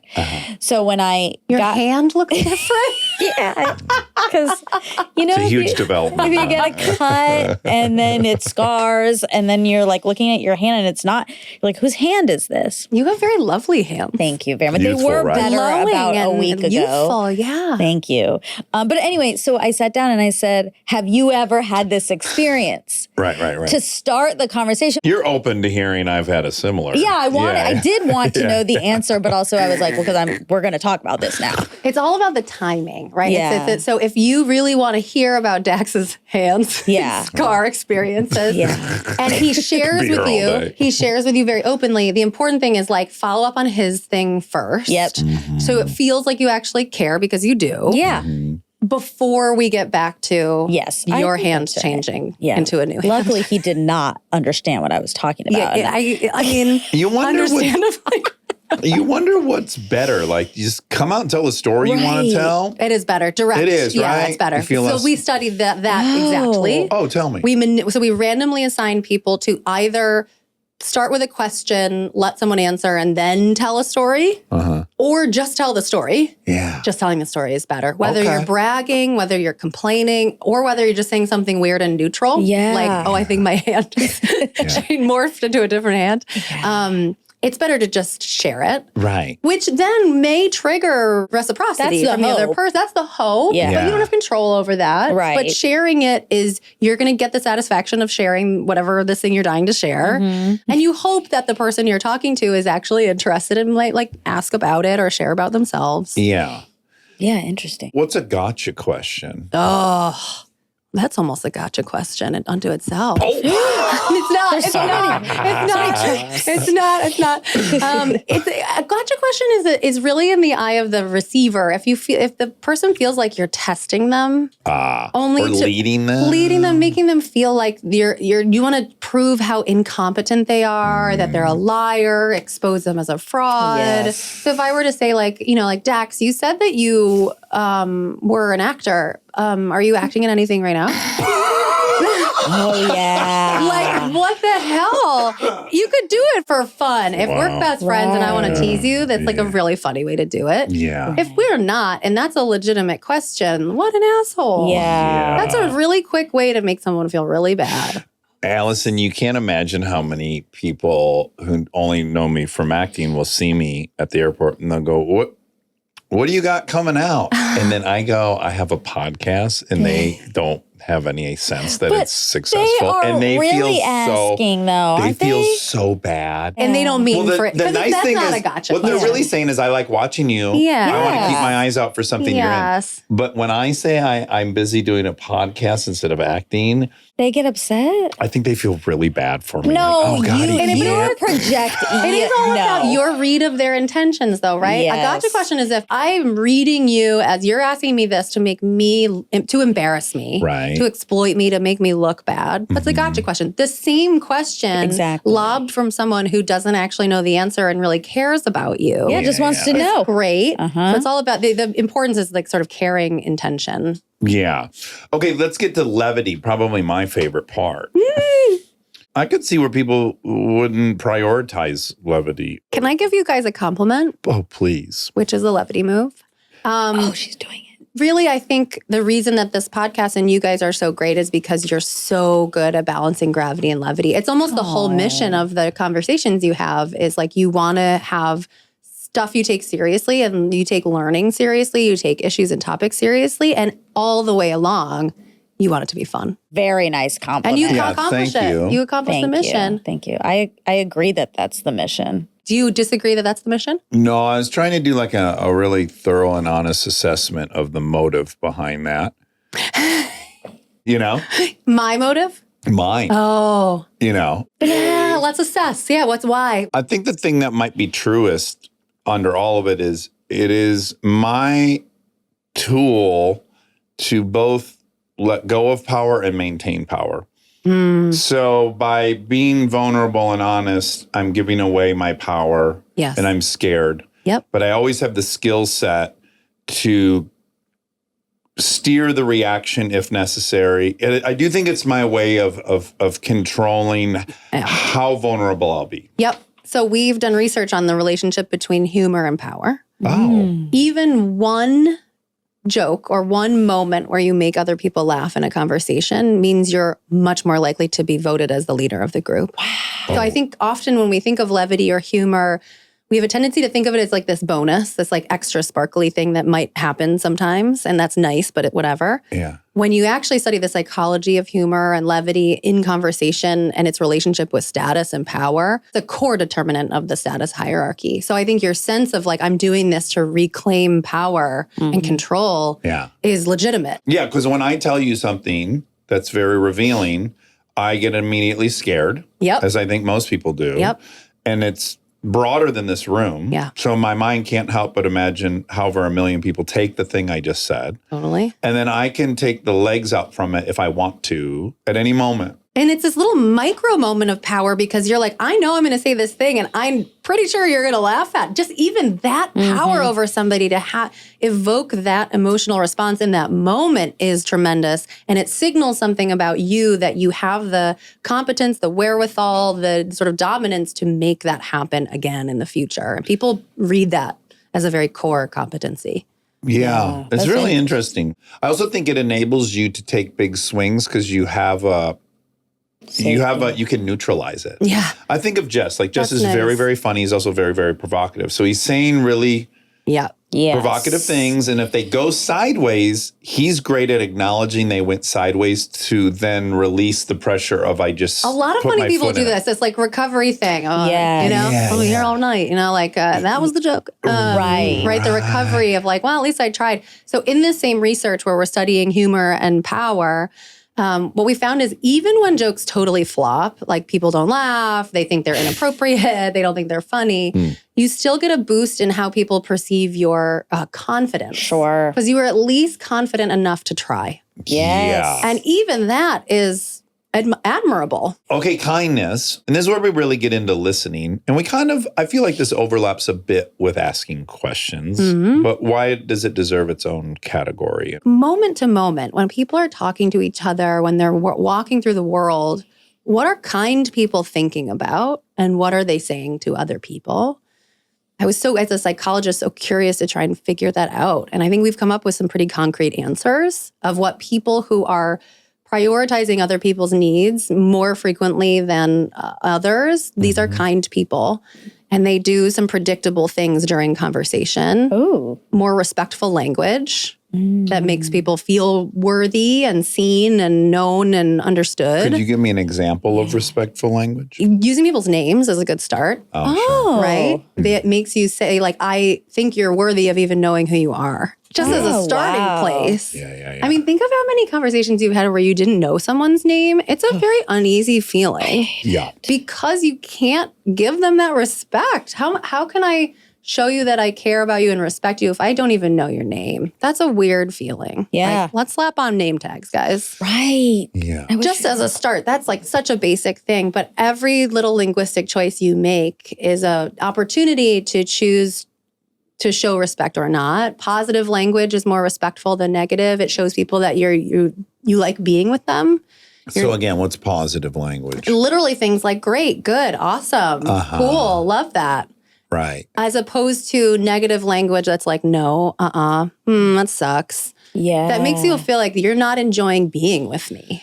And then this sort of worthy of care, making people feel like they're worthy of your time and attention, which then ties into like listening. So when we think about listening, there's all like decades of work on active listening, which is mostly nonverbal cue, like nodding, smiling, leaning forward. In our more recent research on listening, what we find is great conversationalists use their words to show people that they've heard them. Those can't be faked. So if you're sitting on Zoom, you can be like smiling and nodding, but you're like, off to the side doing God knows what, making a grocery list or texting your friends. What you can't fake are things like follow-up questions, callbacks, which is your ding, ding, ding, I think. Yeah, right? love a ding, ding, ding. Can't fake a ding, ding, ding if you didn't hear it the first time. Yep. Paraphrasing what other people have said, repeating back to them what they've said to sort of check in. Am I understanding you right? There's another piece of kindness that we haven't talked about yet, which is receptiveness to opposing viewpoints. So when you confront a moment of difficulty where you really disagree, many of these same skills with the listening with your words and validating people, that's when it becomes especially important and especially hard to do. Yeah. It's hard to say like, oh, I hear you say, imagine that you were like you hate people who had affairs. Yeah, right. And in that moment, your friend hate says, I'm half the having an world. affair. You hate half the world. I I hate hate half the everybody. world. And in that moment, what a good conversationalist would do would be to like, I hear that you're saying you had an affair. It makes so much sense that you're feeling upset about that.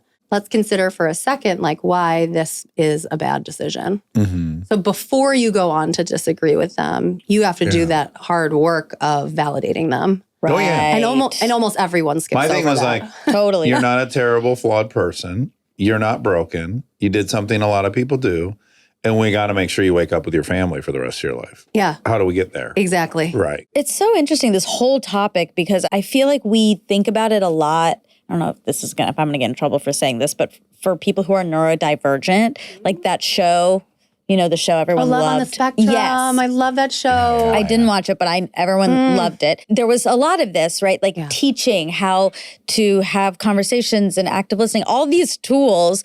And it Eye is contact. Yes, Yeah. and it's so lovely to like have to see that in practice, but it's kind of arrogant of neurotypical people who are watching and they're like, yeah, they don't know how to do that. It's like, we don't know. Nobody's doing it. No one's doing it right. I love watching that show. Actually, one of the tactics that is most helpful on that show, they have these really lovely coaches who come in before their dates. Yeah. And they have them brainstorm topics. Exactly. Ahead of time. And I'm like, yeah, everybody needs to be doing that. Yeah, Like, yeah. your Exactly. neuronormie people should be also thinking it. That's my point. It's like we can all learn. Again, neurotypical, neurodivergent is a false dichotomy in and of itself. This binary notion that there's neurodivergent, it's like we're all on this weird spectrum with varying degrees of adeptness. In all different Yes. vectors, right? Exactly. In all different directions. Yeah. There are people who are not neurodivergent who are very uncomfortable with eye contact. Yeah. I talk to them all the time. Yeah, exactly. There are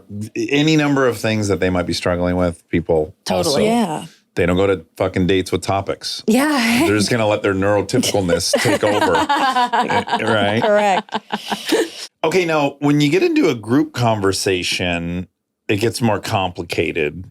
That seems pretty obvious. But I did want to talk specifically about the status hierarchy effect of a group chat and how it changes within conversations. I think to some people, it's not obvious how much more difficult groups are than dyads, than one-on-one, because it feels like you're doing the same task. Like you're talking, you're listening, you're with other people. Mm-hmm. And I think it's clear that it's harder to coordinate, but I don't think we've realized how much harder. Even here, this whole time I'm toggling my eye gaze between both of you. Monica's so patient. She's such a good listener.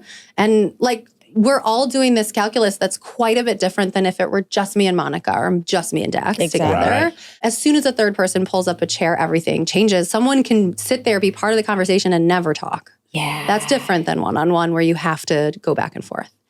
And so I think people don't realize that as group size grows, the coordination challenges of all conversations grow exponentially. Every person in the group has a unique reality, shared reality, a unique relationship. What's boring to Dax might be really exciting to me and Monica. So all of those little micro decisions get even more fraught. And one of the things that we have to navigate is status differences as people get thrown into the mix. Every group has an inherent status hierarchy. Yeah. What the revelation, I think, in this book and in my work that we've realized is, so the status hierarchy is determined by all kinds of things. Sometimes it's a formal hierarchy, like at an organization, there's a boss, or, on an army battalion, there's the leader. A lot of these companies have levels. It's like, it's explicitly stated. Yeah. Sometimes it's age, sometimes it's level of wealth, sometimes it's expertise, but it's other things, gender, it's race, it's all of these things that our minds are doing this calculation of who has the most power here, who has the most liking and respect, who's the most influential. And we do this internal sort of ranking in a group.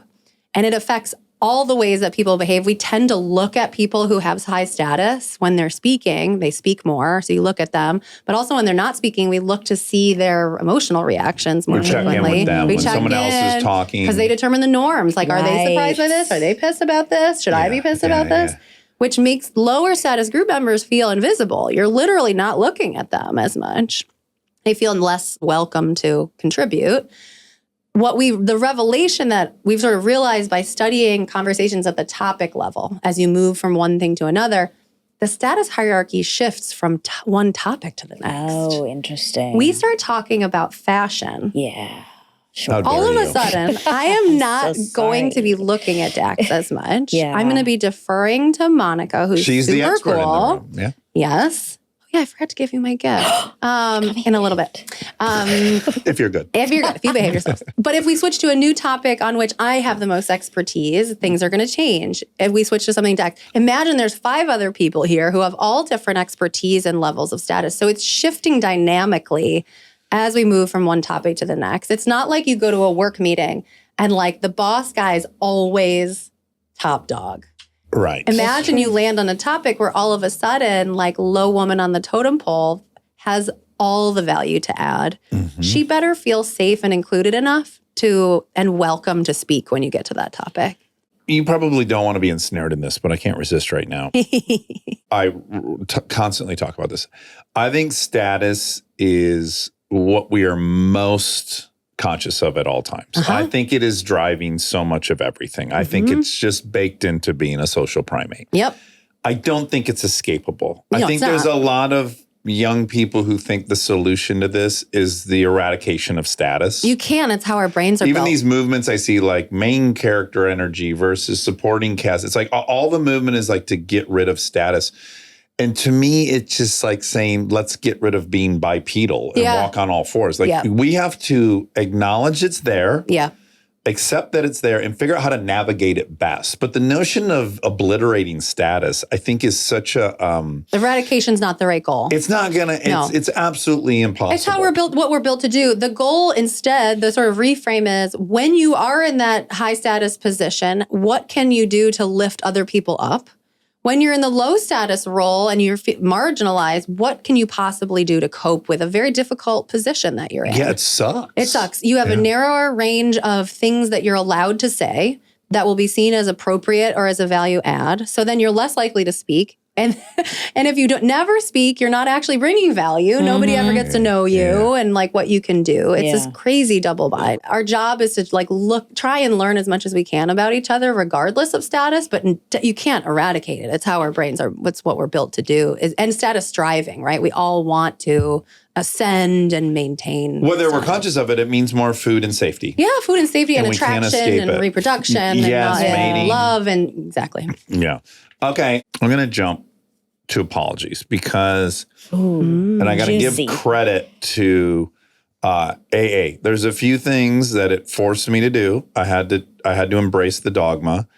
My favorite thing is the 4-step I've talked about in here before, learning to actually take an inventory of how you feel and what fears are being triggered. That's been so incredible to understand.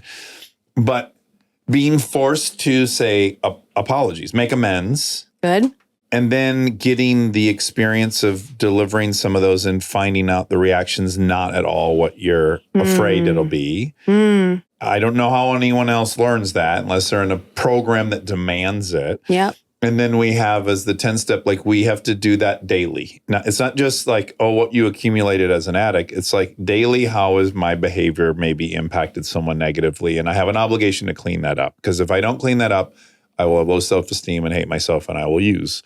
So it's imperative. Yeah. And through practicing this for 20 years, a few things of like truths have emerged. One is what I just said. It never goes bad like you think it's gonna. People are, and then what you realize immediately is like, oh, no one's getting apologized to. Yeah. Because the reaction to most people I make amends to or apologize to is shock. I know.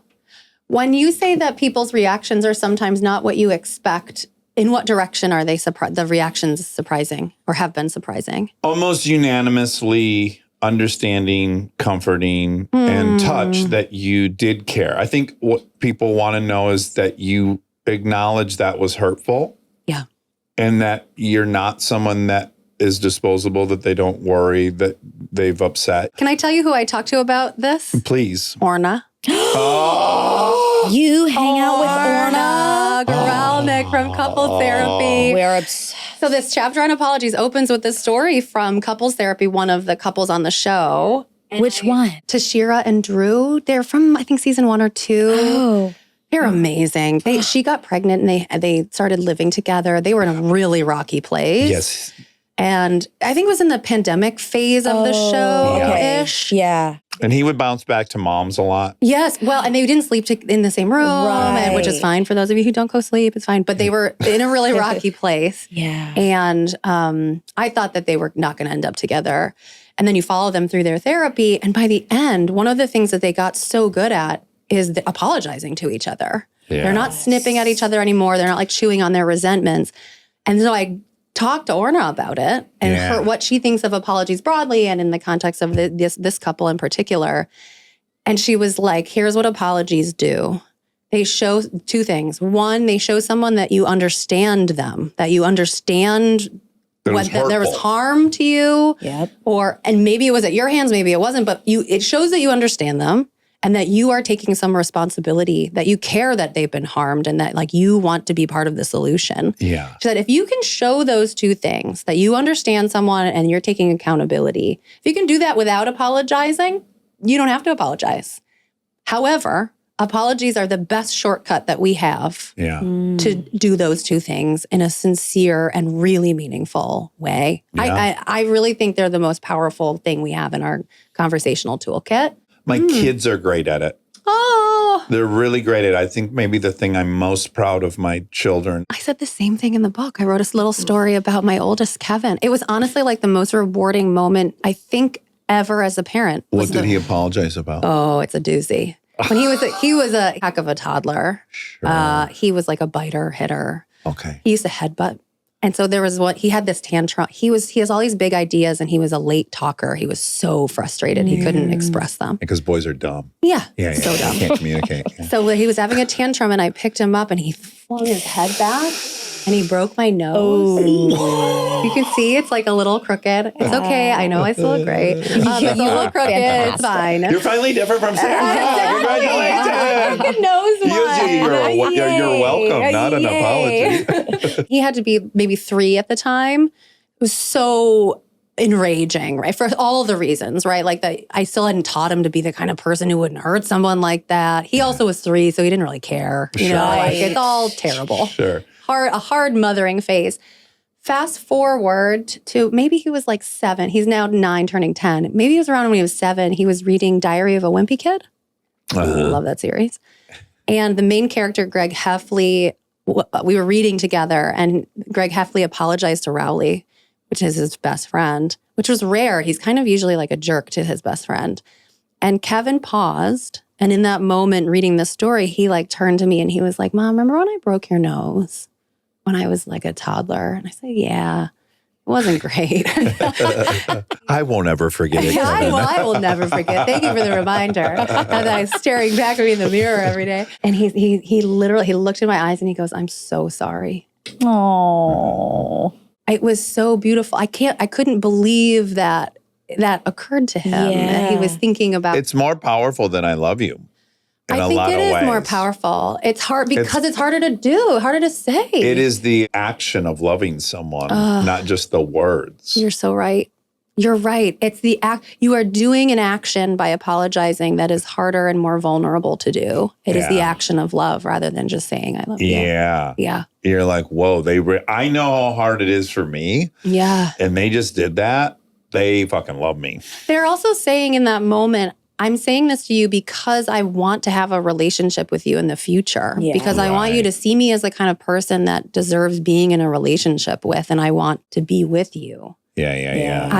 I want to be known to each other. Yeah, and I want it to exist up here. And when I did, lowered it to here, and I'm desperate to be back here. And my standards for us are high. Yeah. And let's get back there.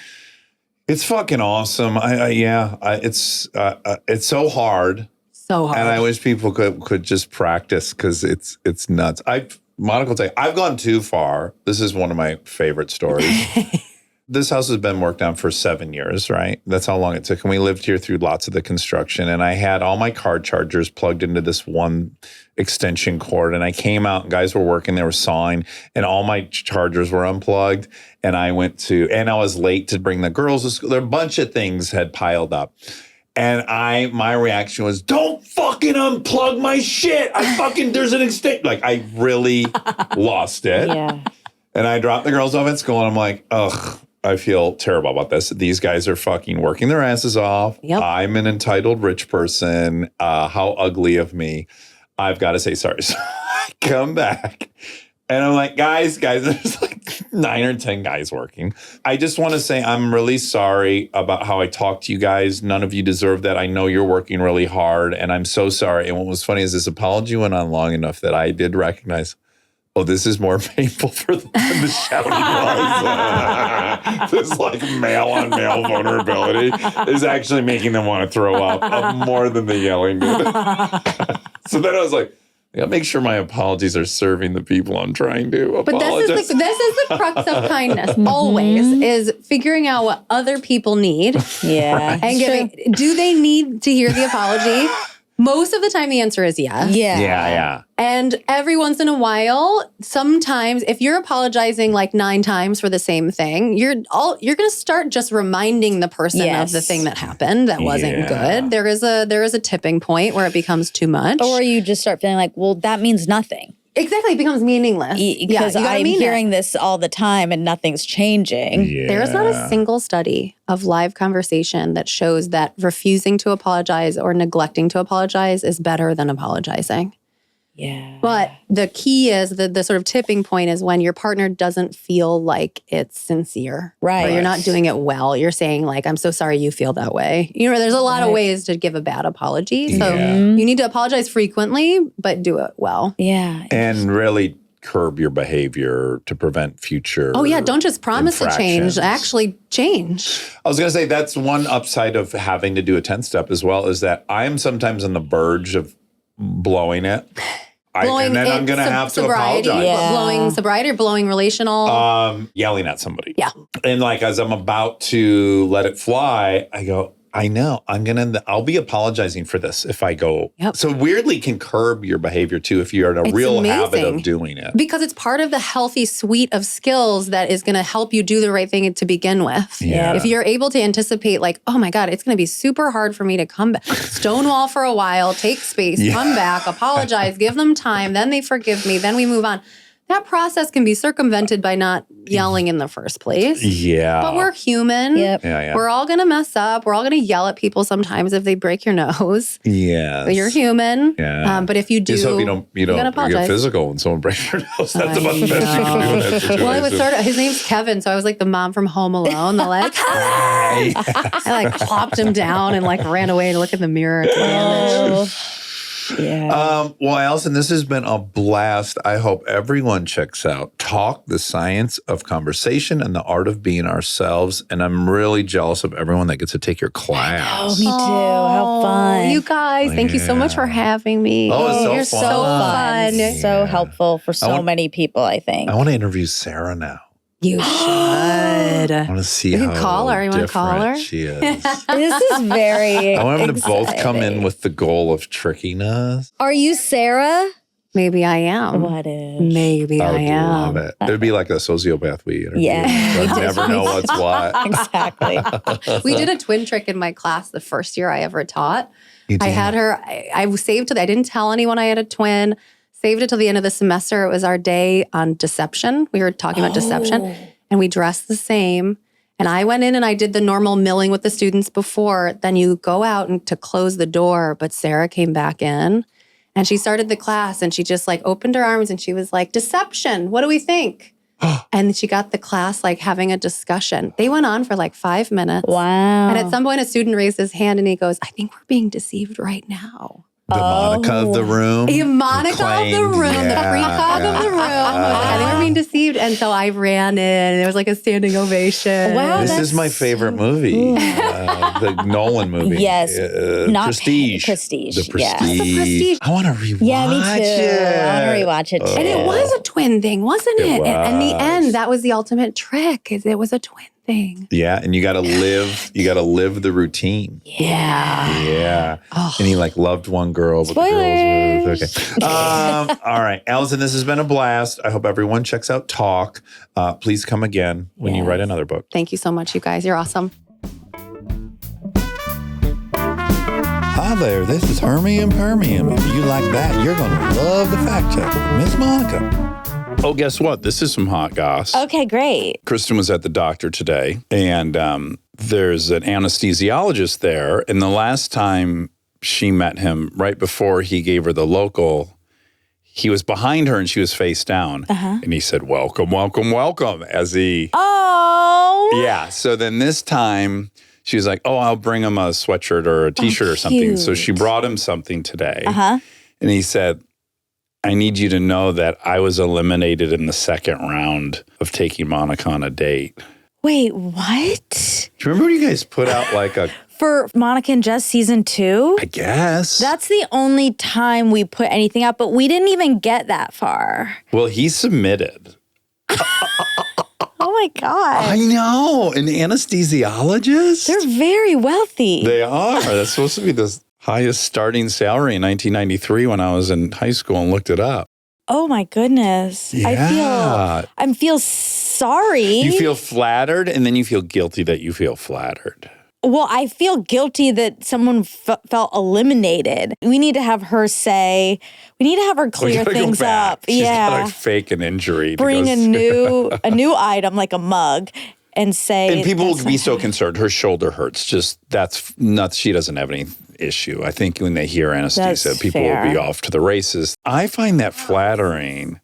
Do you think most people would be flattered to hear a doctor has the hots for them? We do that, right? I'm attracted to that. Yeah, right. I'm susceptible to that. I feel flustered. Okay, because there's this hot anesthesiologist. Out on the is he married now? Because that was a while ago. Married and divorced. Oh. Yeah. Annulled? Great. Annulled. Ding, Yes. ding, ding. Fraud. Oh. And consummation. That's bad. On her end. Oh, that's good. Yes. We should put out as a prompt annulments. Great idea. Robbie, write it down. Write it down. Yeah, annulments. Oh my gosh. Maybe he's a vulnerable boy. He's certainly a vulnerable. You wouldn't listen to this if you were a boy. Exactly. And if you were not a vulnerable boy. Unless you're a He's cookie rich boy. vulnerable boy. Cookie boys. Speaking of, Oh, let's talk. we have big news. I mean, we've already discussed this before. We have new merch out Yes. and it's fun. It is. You want to hear something crazy? Yeah. So I was thanking, and I just want to continue to thank the armchairs who showed up in San Francisco. It really made the whole show. When I was leaving the theater, I took pictures with folks, and a woman had our new T-shirt on. Which one? The crow, the mouse, and the cherries. Oh, as a And I T. go, oh my God. I got so confused. I thought, are they already out? And she bought one. And I go, oh my God, you have one of the T-shirts. And she goes, I know it's pirated. And I go, oh, that's okay. We're actually weirdly making that T-shirt now. Yeah. So I saw it as like, it was a really good idea because here this person went on their own and made Hey, it. great. Yeah. Well, yeah, we have all of our limited sweatshirt designs on T-shirts On T-shirts. available. We have our own shop popping. We have a pop-up. We have a pop-up merch shop that will be up until we have official merch with Wondery. Wondery and Amazon. And that's probably going to be at the end of March-ish. So until then, we have our pop-up merch that we made It's our own. Yeah. And so get on there.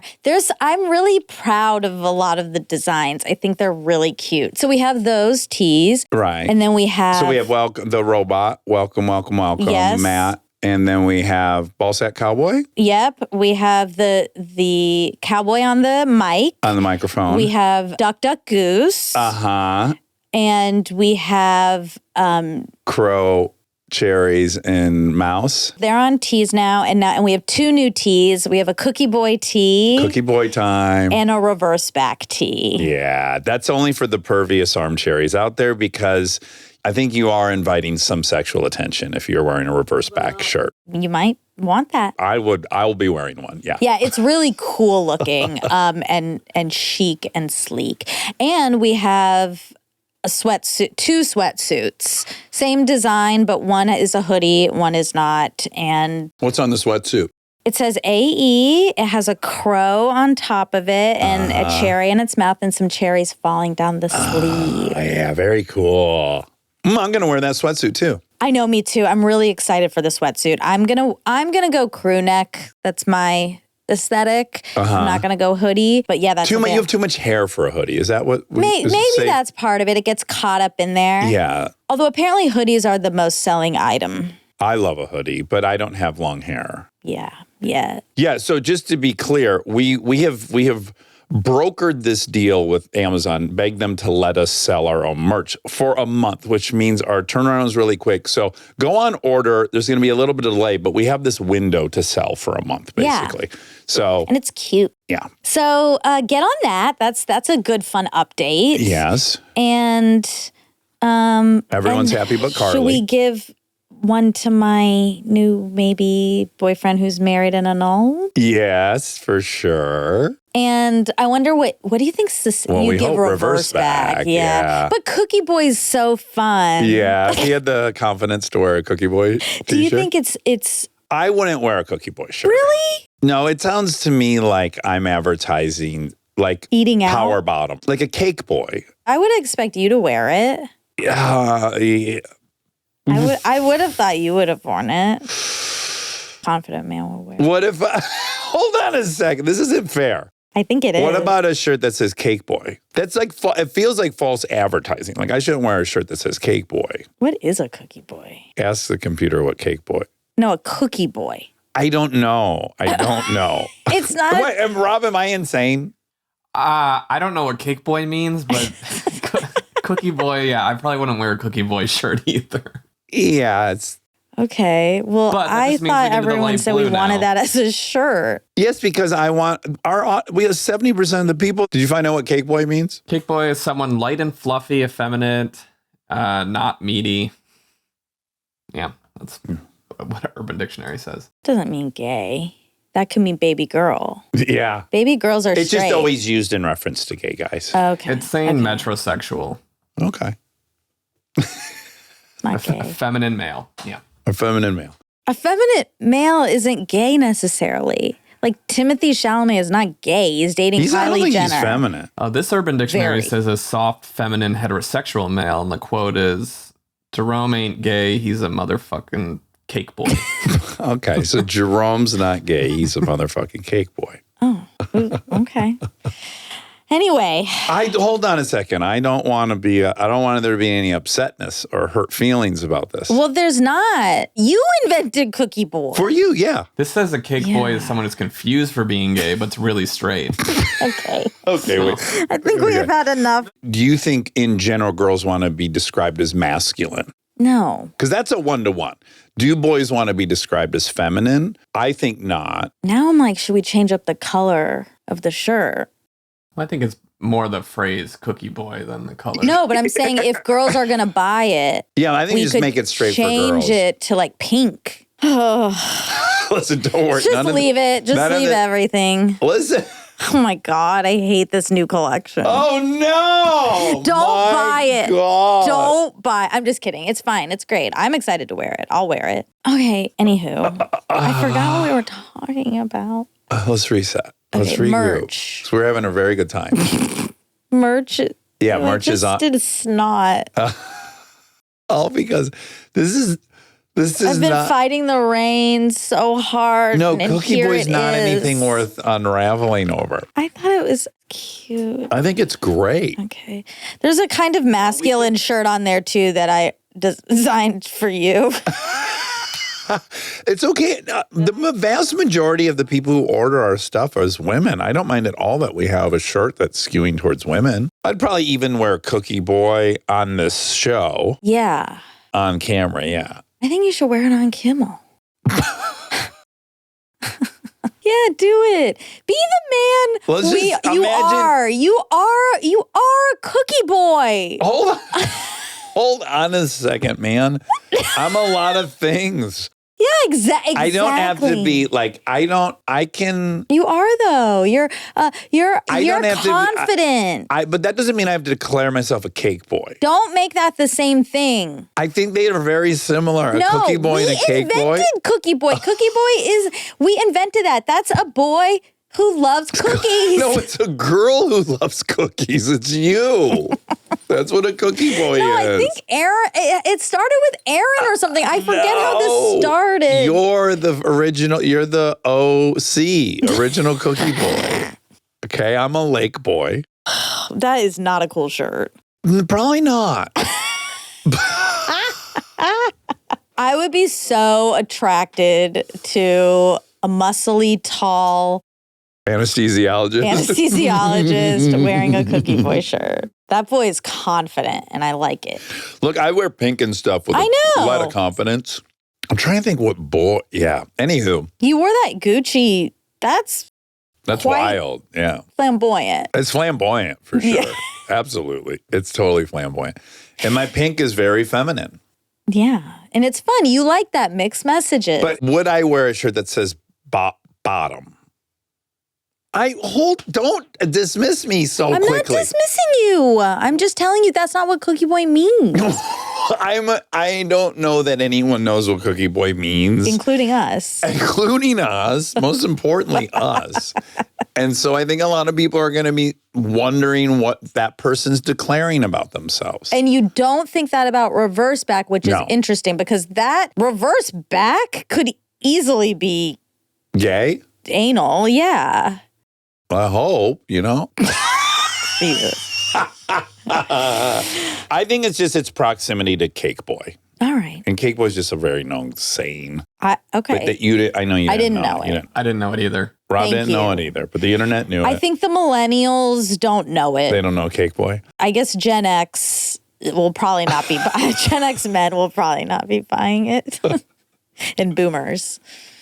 Unless, again, like if I were a bottom, I would totally wear a shirt that said bottom or power bottom or because that's what I am. I can't wear a shirt that says queer on it. No. It would be wrong of me. I'm not queer and I can't claim that. Correct. And now we're on this continuum. I can't wear a shirt that says queer. I can't wear a shirt that says bottom. I shouldn't wear a shirt that says Cake Boy. I think you could, now that we know the definition, it doesn't mean you're declaring that you're gay when you're not and being a hypocrite. And the other one, what was after queer? Bottom. You could, and that would be interesting for people. Yeah. Because maybe you are a bottom, even in your heterosexual sex. Meaning Kristen pegs me. Or you're on your back and she's on top. I don't think that would constitute a bottom. I mean, look, definitions. Because the top is often on bottom and the bottom's on top. The top is on. Riding. Bottoms usually receive penetration. Right. Right. I know that. In the And they can receive homosexual community. Yeah, they can receive that penetration on top or bottom. You're still So I'm saying I can't really be a bottom in Kristen and I's relationship. Whether I'm in time and space on top or bottom, it would have to involve some penetration. he's technically on top, you're saying. Yes. Physically in And the space. top's on bottom. But he is a bottom because he's getting penetrated. Yeah. So we could do a shirt We all make that explains all this because maybe a lot of people are confused. No thanks. Okay. Okay. Now, We could call it top bottom and it's a bottom on top. well, look, not to make this even more complicated, but the masculine shirt is cherry on top. Which kind of looks like a butt. So that also could be seen as sexual. Cherry on top sounds good sexually though. I'm just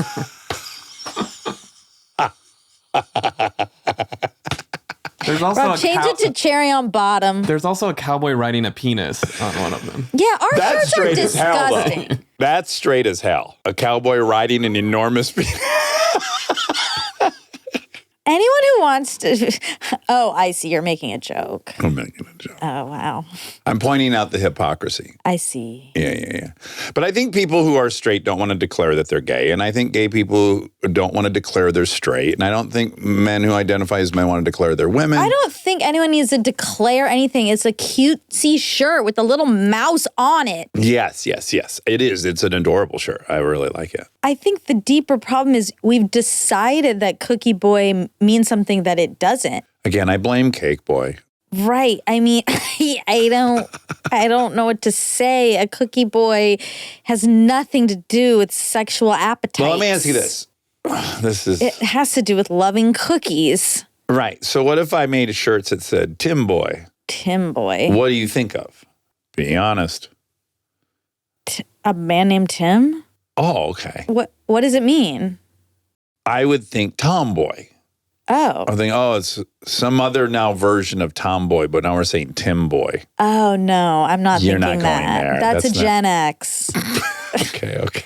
Gen X is really upset about words. I think millennials aren't thinking like this. But Gen Z and COVID Gen, they're definitely not thinking about it. Do they have their own acronym now? I think they COVID do. Gen C? I heard that once, but I think it's called maybe Gen Alpha or something. Oh, yeah.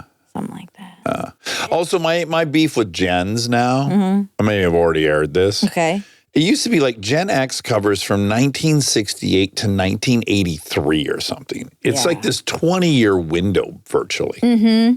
And there's been 7 gens since Gen X.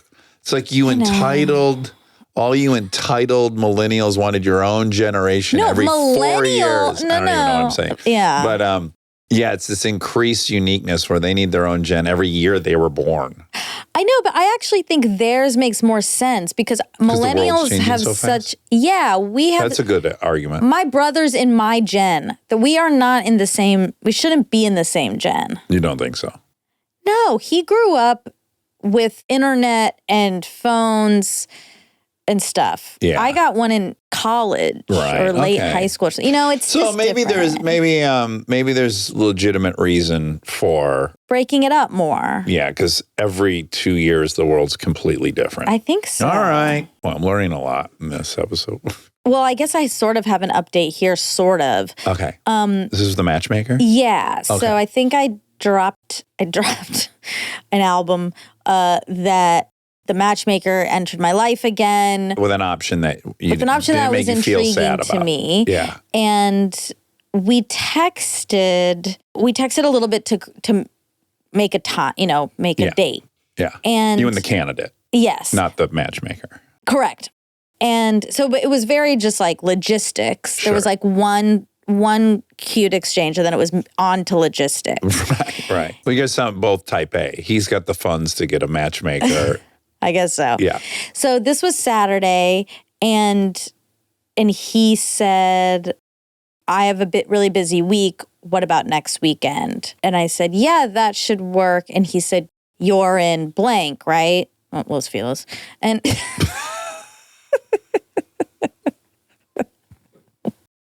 if I started getting very protective? Yeah. And I was like, yeah, and you're on the west side. And then he never responded. Again. He said he was on the west side? I asked the question, and you're on the west side, ?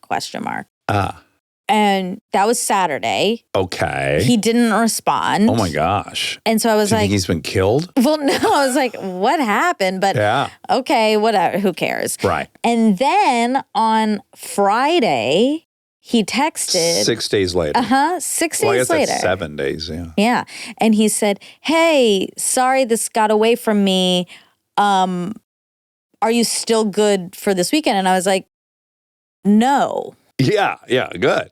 Yeah, Yeah, good for you. Yeah. Yeah, okay. Yeah. Because Absolutely. I felt like, oh, am I just being like doing a normal, like this is an out, finding a way out, I guess. Well, 2 things could be happening. Yeah. Some of it could be that. What I like about no is I'm not going to be playing along with this role as you as the boss, and you can call me in 6 days when you remembered. So Yeah.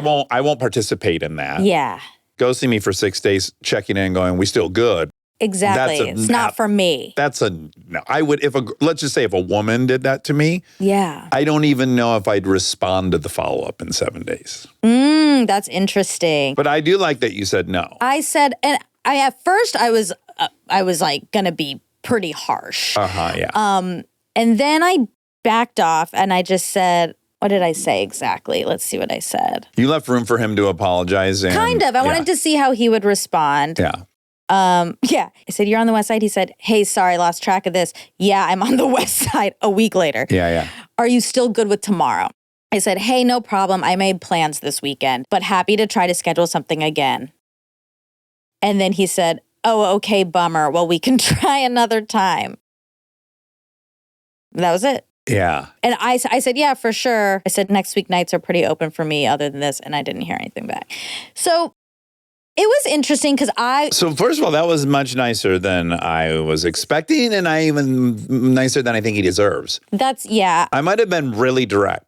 No, you can't ghost me for 6 days and then ask, are we still on tomorrow? That's not for me. And then allow him to mount a real apology, because he owes you an apology, not, hey, I lost track of this. Right. I agree. And that was my instinct. But then I thought, well, maybe whatever. Like, I don't know him. Maybe he was in surgery for 6 days straight. I mean, I was just like, maybe I should give it another, like offer up some other option.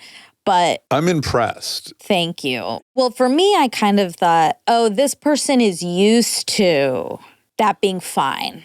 Sure. Yeah, that's one. That could also be it. But that would be like the least generous version, right? Well, I think it's kind of generous. It's like, for him, women are happy to just go out with him when he's ready to go out with him. She said he's really hot and tall. So, like, I don't know. All the more reason you gotta say absolutely. Well, I agree.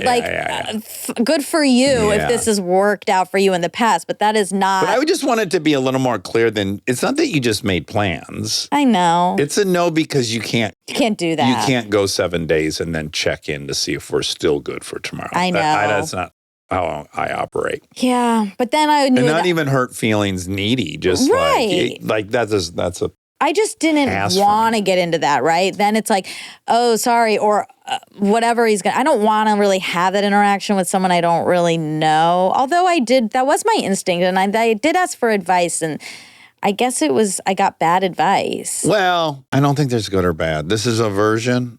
I don't know, but he didn't respond again, so like I'm not seeing him, obviously. And that's 2 strikes. That's 2 strikes. Yeah, with the matchmaker. Yeah. Yeah. It's hard for me to not. I have to really fight being judgmental of someone that would be using a matchmaker. Well, I am. No, the man. Well. Because, why do I want to be judged? I want to say you can't farm out that activity. Like, you can't just pay your way into that. It feels like a call girl service a little bit. You don't think that about the apps, but I guess you're the one scrolling. Yeah, you guys are just both mutually looking around and hoping to find somebody, I guess. But there's something about farming that out to somebody. Yeah. It feels a little entitled. Like, I'm a busy person and I'm just going to have them go find. I like this, this, and this. I'm acknowledging that I'm trying to fight through that. Yeah, because I'm sure there's a lot of versions that are not that. I don't think it's that dissimilar from telling all your friends, like, hey, I am single and I want you to keep your eye out for me. This is what I like. Yes, you know what it feels like if you were at the Four Seasons and you called the concierge and said, I need a date tonight. Yeah. Like, calling the concierge to get you a date is a little bit when I want to be judgmental of it, is what it feels like. Yeah, I understand that. I understand. And they don't deserve you, anyone that would call a concierge to get you. Okay? Can I just say that? Yeah. But again, I can imagine Bill Gates, who I worship, going, I need help. I always get help from experts when I don't know what I'm doing. So why wouldn't I go see an expert to help me find love? Yeah. When I paint it that way and I make it a real person, then I'm sympathetic to it and I'm supportive of it. Stay tuned for more Armchair Expert, if you dare.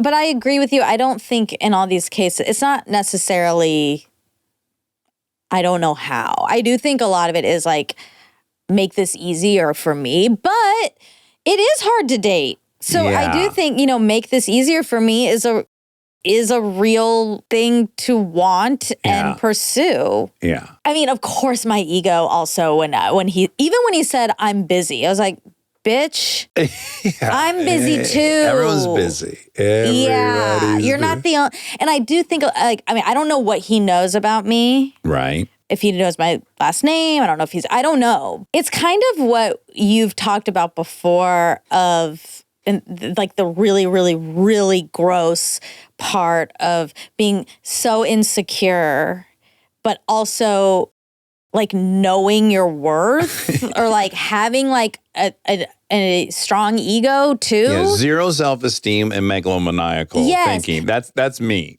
I know, but I don't think I'm megalomaniacal about it. You're not as extreme on either ends of the spectrum. Right. Yeah. Exactly. Yes. Yeah. But I do think there are moments, and I guess it depends on who I'm interacting with. But in this case, when he says like I'm so busy with no other question, it's not like I'm so busy. What do you do? What do you? It's just like this is my life. I'm busy. And If you can work your way into my life, we've got a deal. Exactly. That's what's being triggered for me. Yes, and then what happens for me, which is equally gross, Yeah. is you have to work your way into my life.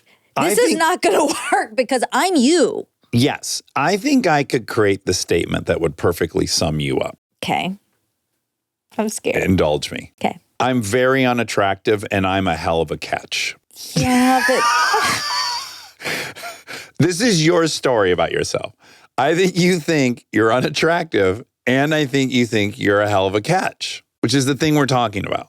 no, I don't think, no. Okay. I don't think I don't think I'm unattractive. Okay, great. That's better I than think I was I'm expecting you to say. ugly. What? You think you're ugly? Is that what you said? Okay, yes, but I think I'm ugly, but that there is something overall. Yeah, overall. All right, so now I don't attractive even about feel it. bad. Yours was worse. I'm ugly, but I'm a fucking catch. Yeah, I guess. Although when you say it out loud, it's like, no, if But I'm by the ugly, way, I that's can't kind be of a what catch. mine is. That's what mine's been since I was like 15. Like, yeah, I'm not much to look at, but I'm a fucking catch. I hate myself. I need to read an upcoming guest book. But I really don't. I don't hate myself. No. I mean, I don't. Right. I do. You're a catch, and you know it. I do know it. Yeah. Yeah. If you could get the first end of that thing addressed, you. I don't know if it would help me to know that because I think I think it would. Really? Yes, because you're also right in your honesty that you're also carrying a lot of baggage of insecurity. Yeah, I am. And you're looking for reasons to save yourself the embarrassment of not being chosen. Yes, I am. So that's really happening. Yeah. And it's strong. Mm-hmm. And I think if you felt hot Yeah. and you know you've got a great career, you know you're super smart, you know you're personable, you know you're good in a crowd, like you know all the other things. You're not insecure about any of those things. Yeah, that's true. So if you just added that I'm hot, I don't think your mind would let you go to a place that you're not going to get picked. Even if something didn't work out, you would go like someone with great self-esteem. Right. There wasn't a match. Yeah, that's It's not that I wasn't picked or I wasn't good enough. It's like the audition where it's like, yeah, you were a better actor than so-and-so, but they're fucking Chinese and I need a Chinese guy. Yeah, I guess so. But I wonder if I just had like 100% self-esteem, no insecurities. I felt so good. Yeah. I don't know that I would ever find I mean, I already am never finding someone, so I guess what would be the difference? But Yeah, you're in a zero risk. I guess that's true. Yeah. But I think I would And I just don't say feel that like, to be mean. I say that to be, that's a really good part of your counter-narrative CBT training, which is like, I'm not risking anything. But I think if you had those other components, I think you would, because there's also this kind of self-fulfilling prophecy, which is like, you're not actively going out there and spotting someone and making it fucking happen. Yeah, I'm not. So you're in the incoming call business. And Yeah. guess what? You don't love the incoming calls. And then also you didn't select them. And there's but if you had those other things, it wouldn't be about like who's going to knock on your door one day. You're like, every time you saw someone that interested you at all, you'd be like, oh, I'm going to go make that fucking happen right now. What's up? What are you doing? Do you like coffee? Do you like bagels? Here's the things I like. And I cook. You would hit them. And if they didn't respond, you wouldn't give a fuck because you're like, I'm hot and I got a great career and I'm everything. Yeah. I don't do that. I don't know how to do it. I don't know what that's like. Yeah. I don't. And I think most people don't. Yeah. And I think a lot of people are afraid to go pursue someone they want. It's scary. I think my success in life has solely been as I wasn't afraid or I overcame my fear to go say hi to everyone at the bar that I liked. Yeah. I just got in there. And these other guys that they probably would have rather been with just never came up and said hi to them. And they were stuck with me. But I'll take it. It worked out. Yeah. But okay, I have a bad question. Okay. Do you think... My stomach growled. Also, this is kind of a ding, ding, ding, because this is for Alison. Conversations, dating. Talking. Yeah. So this is very relevant, It actually. is, accidentally. You do recognize, right, that like, or am I wrong? I mean, do you ever get to the face, You ever get to this parlor?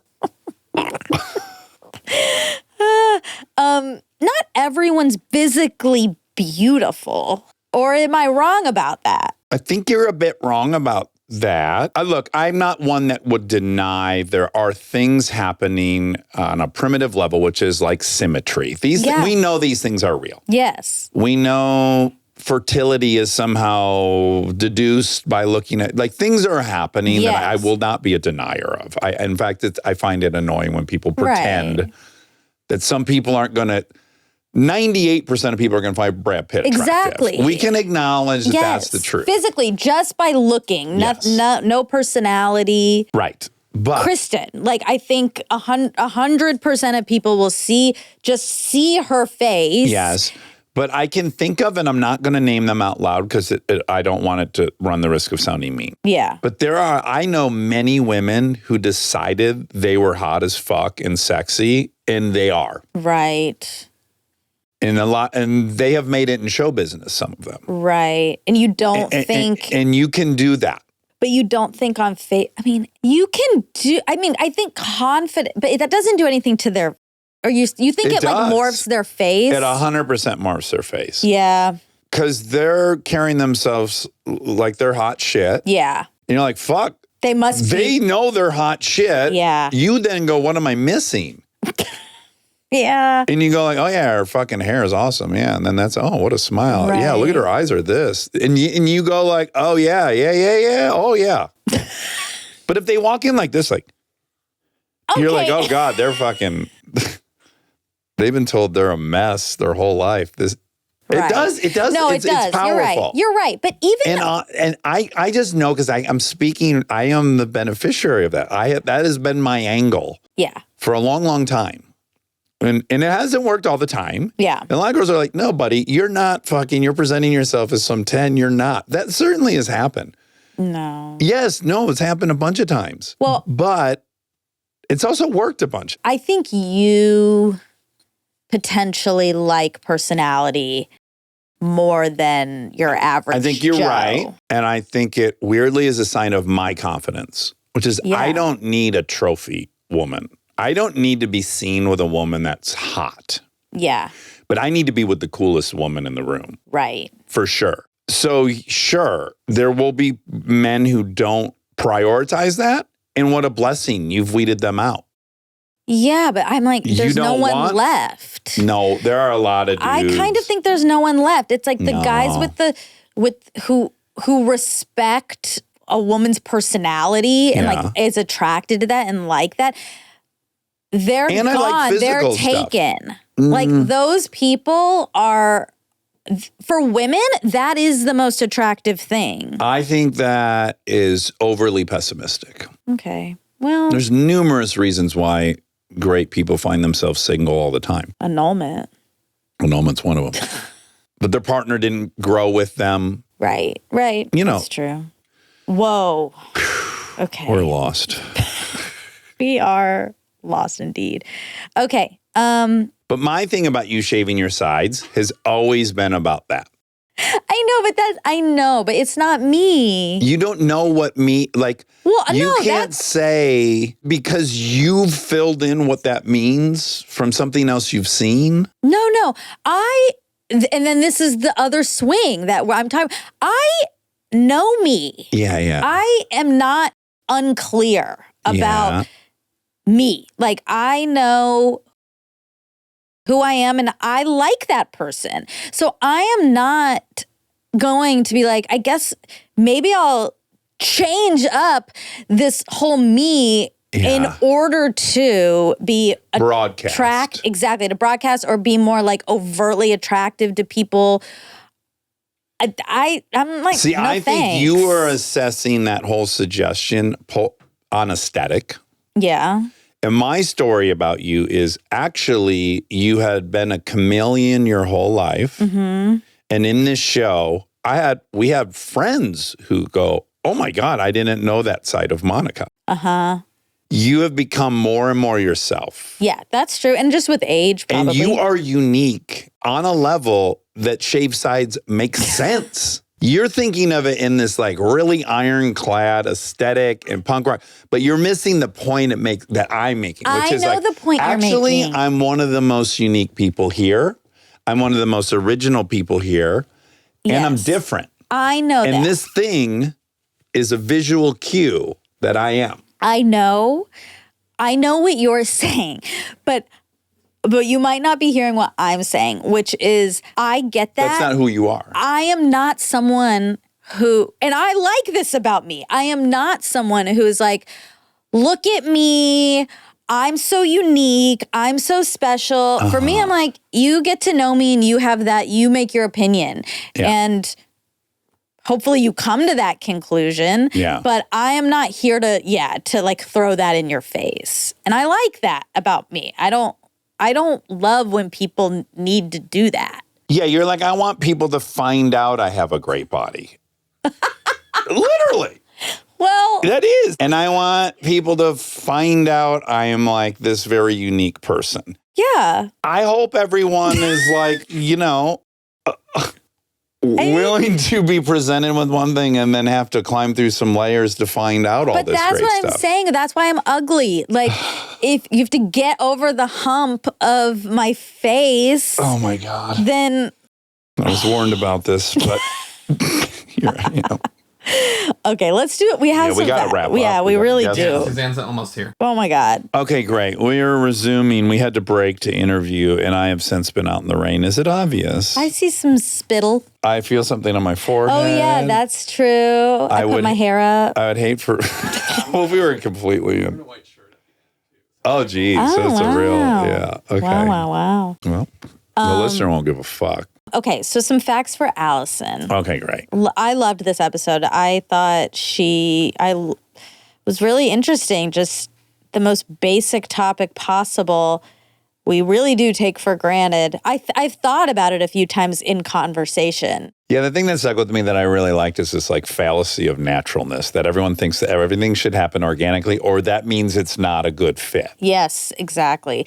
And even just like boomerang questions I've noticed from people. Even me, I think about ending on a question. I've just been more aware, which has been interesting. Oh, I'm such a boomerang And questioner. the So embarrassing. Group hierarchies in conversation. That's really fascinating to watch. Yeah. Yeah, I loved it. Okay, I'm going to play a tiny bit of Diet Pepsi, a song by Addison Rae that comes up in the episode.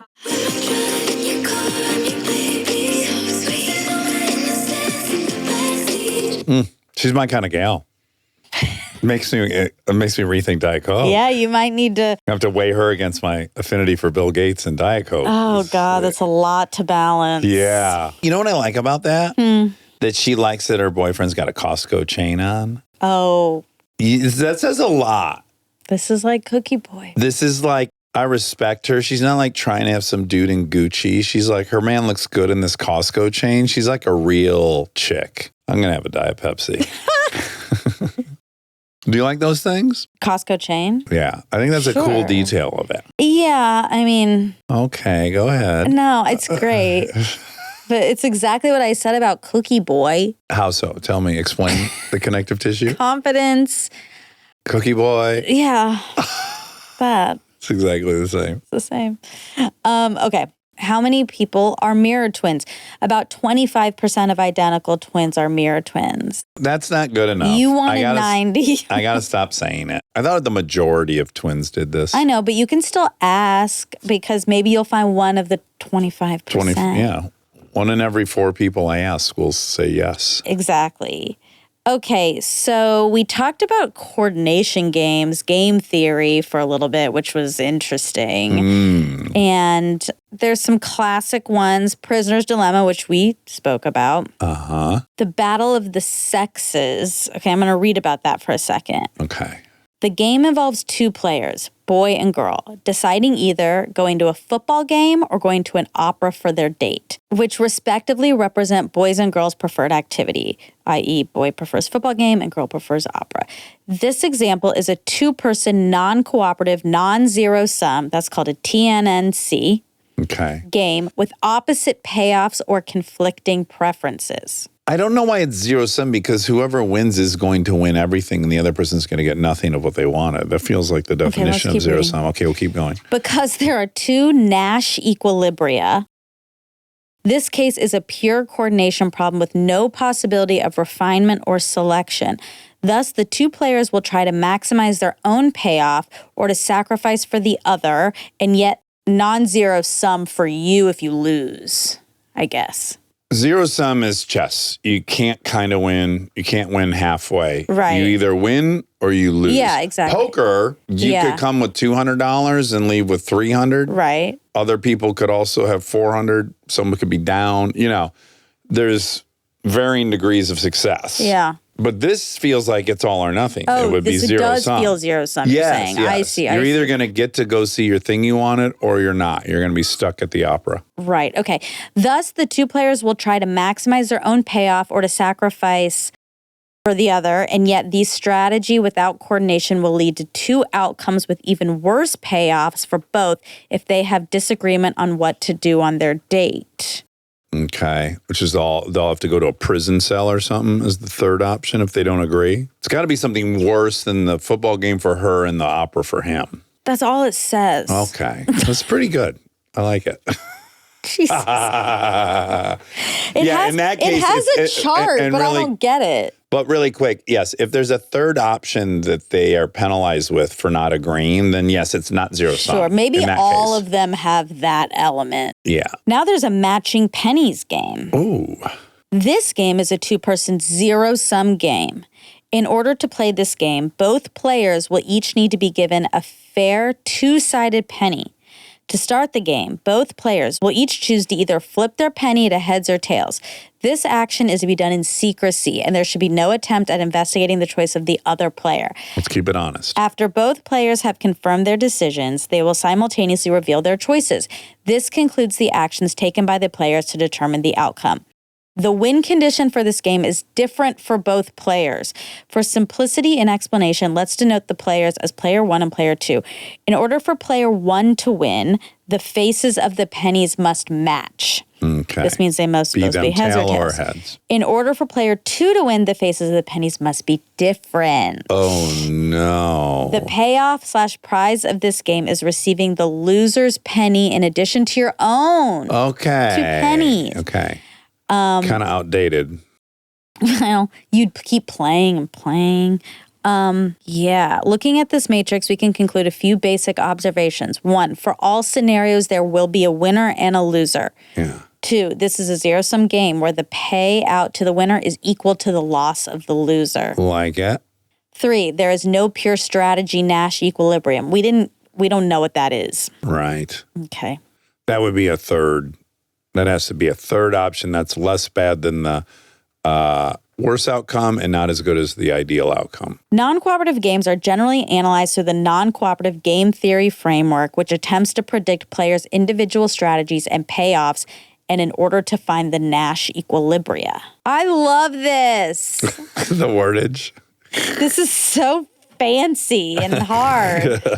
Oh, I'm gonna become an expert in game theory. Oh, I hope you do. I'm not smart enough for that, but I want to be. So maybe I will. Okay, that's that. Kant's dinner party rules, conversation We structure. need to know these if we're going to host a Kant dinner party. I know, and I want to.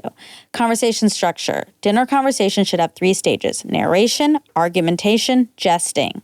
Lighthearted plays of wit. Code of secrecy. Dinner party conversation should not be discussed with anyone outside of the dinner party. Ooh. Purpose. The goal of That one's going to be hard for me. If I hear something great at the dinner party, I will keep the anonymity of the speaker, but I might want to get the message out. Yeah. I'm going to violate that one. Okay. I just want you to know up front. Not invited. Yeah. Okay. Purpose. The goal of Kant's dinner parties was to encourage civility and listening to others. Kant believed that participants would hear each other and feel heard. Other dinner party etiquette tips: RSVP, arrive on time, be respectful of the host practices, beliefs, and environment. That's bad for you. You won't eat the gluten bread. Okay. Be a good And I'm going to conversationalist. smoke cigarettes. Be a good conversationalist to bring a gift or something for the party to enjoy. Oh, okay. Parties should be limited to 9 people and no fewer than 3 to avoid side conversations. Yeah, side conversations. I was just with my whole family, and there was some side conversing. There was, and it was driving you a little Yeah, it's nuts. a little. All right, that's it. That was everything. Yeah. Oh, okay. Fun. Wonderful. Love you. Love you.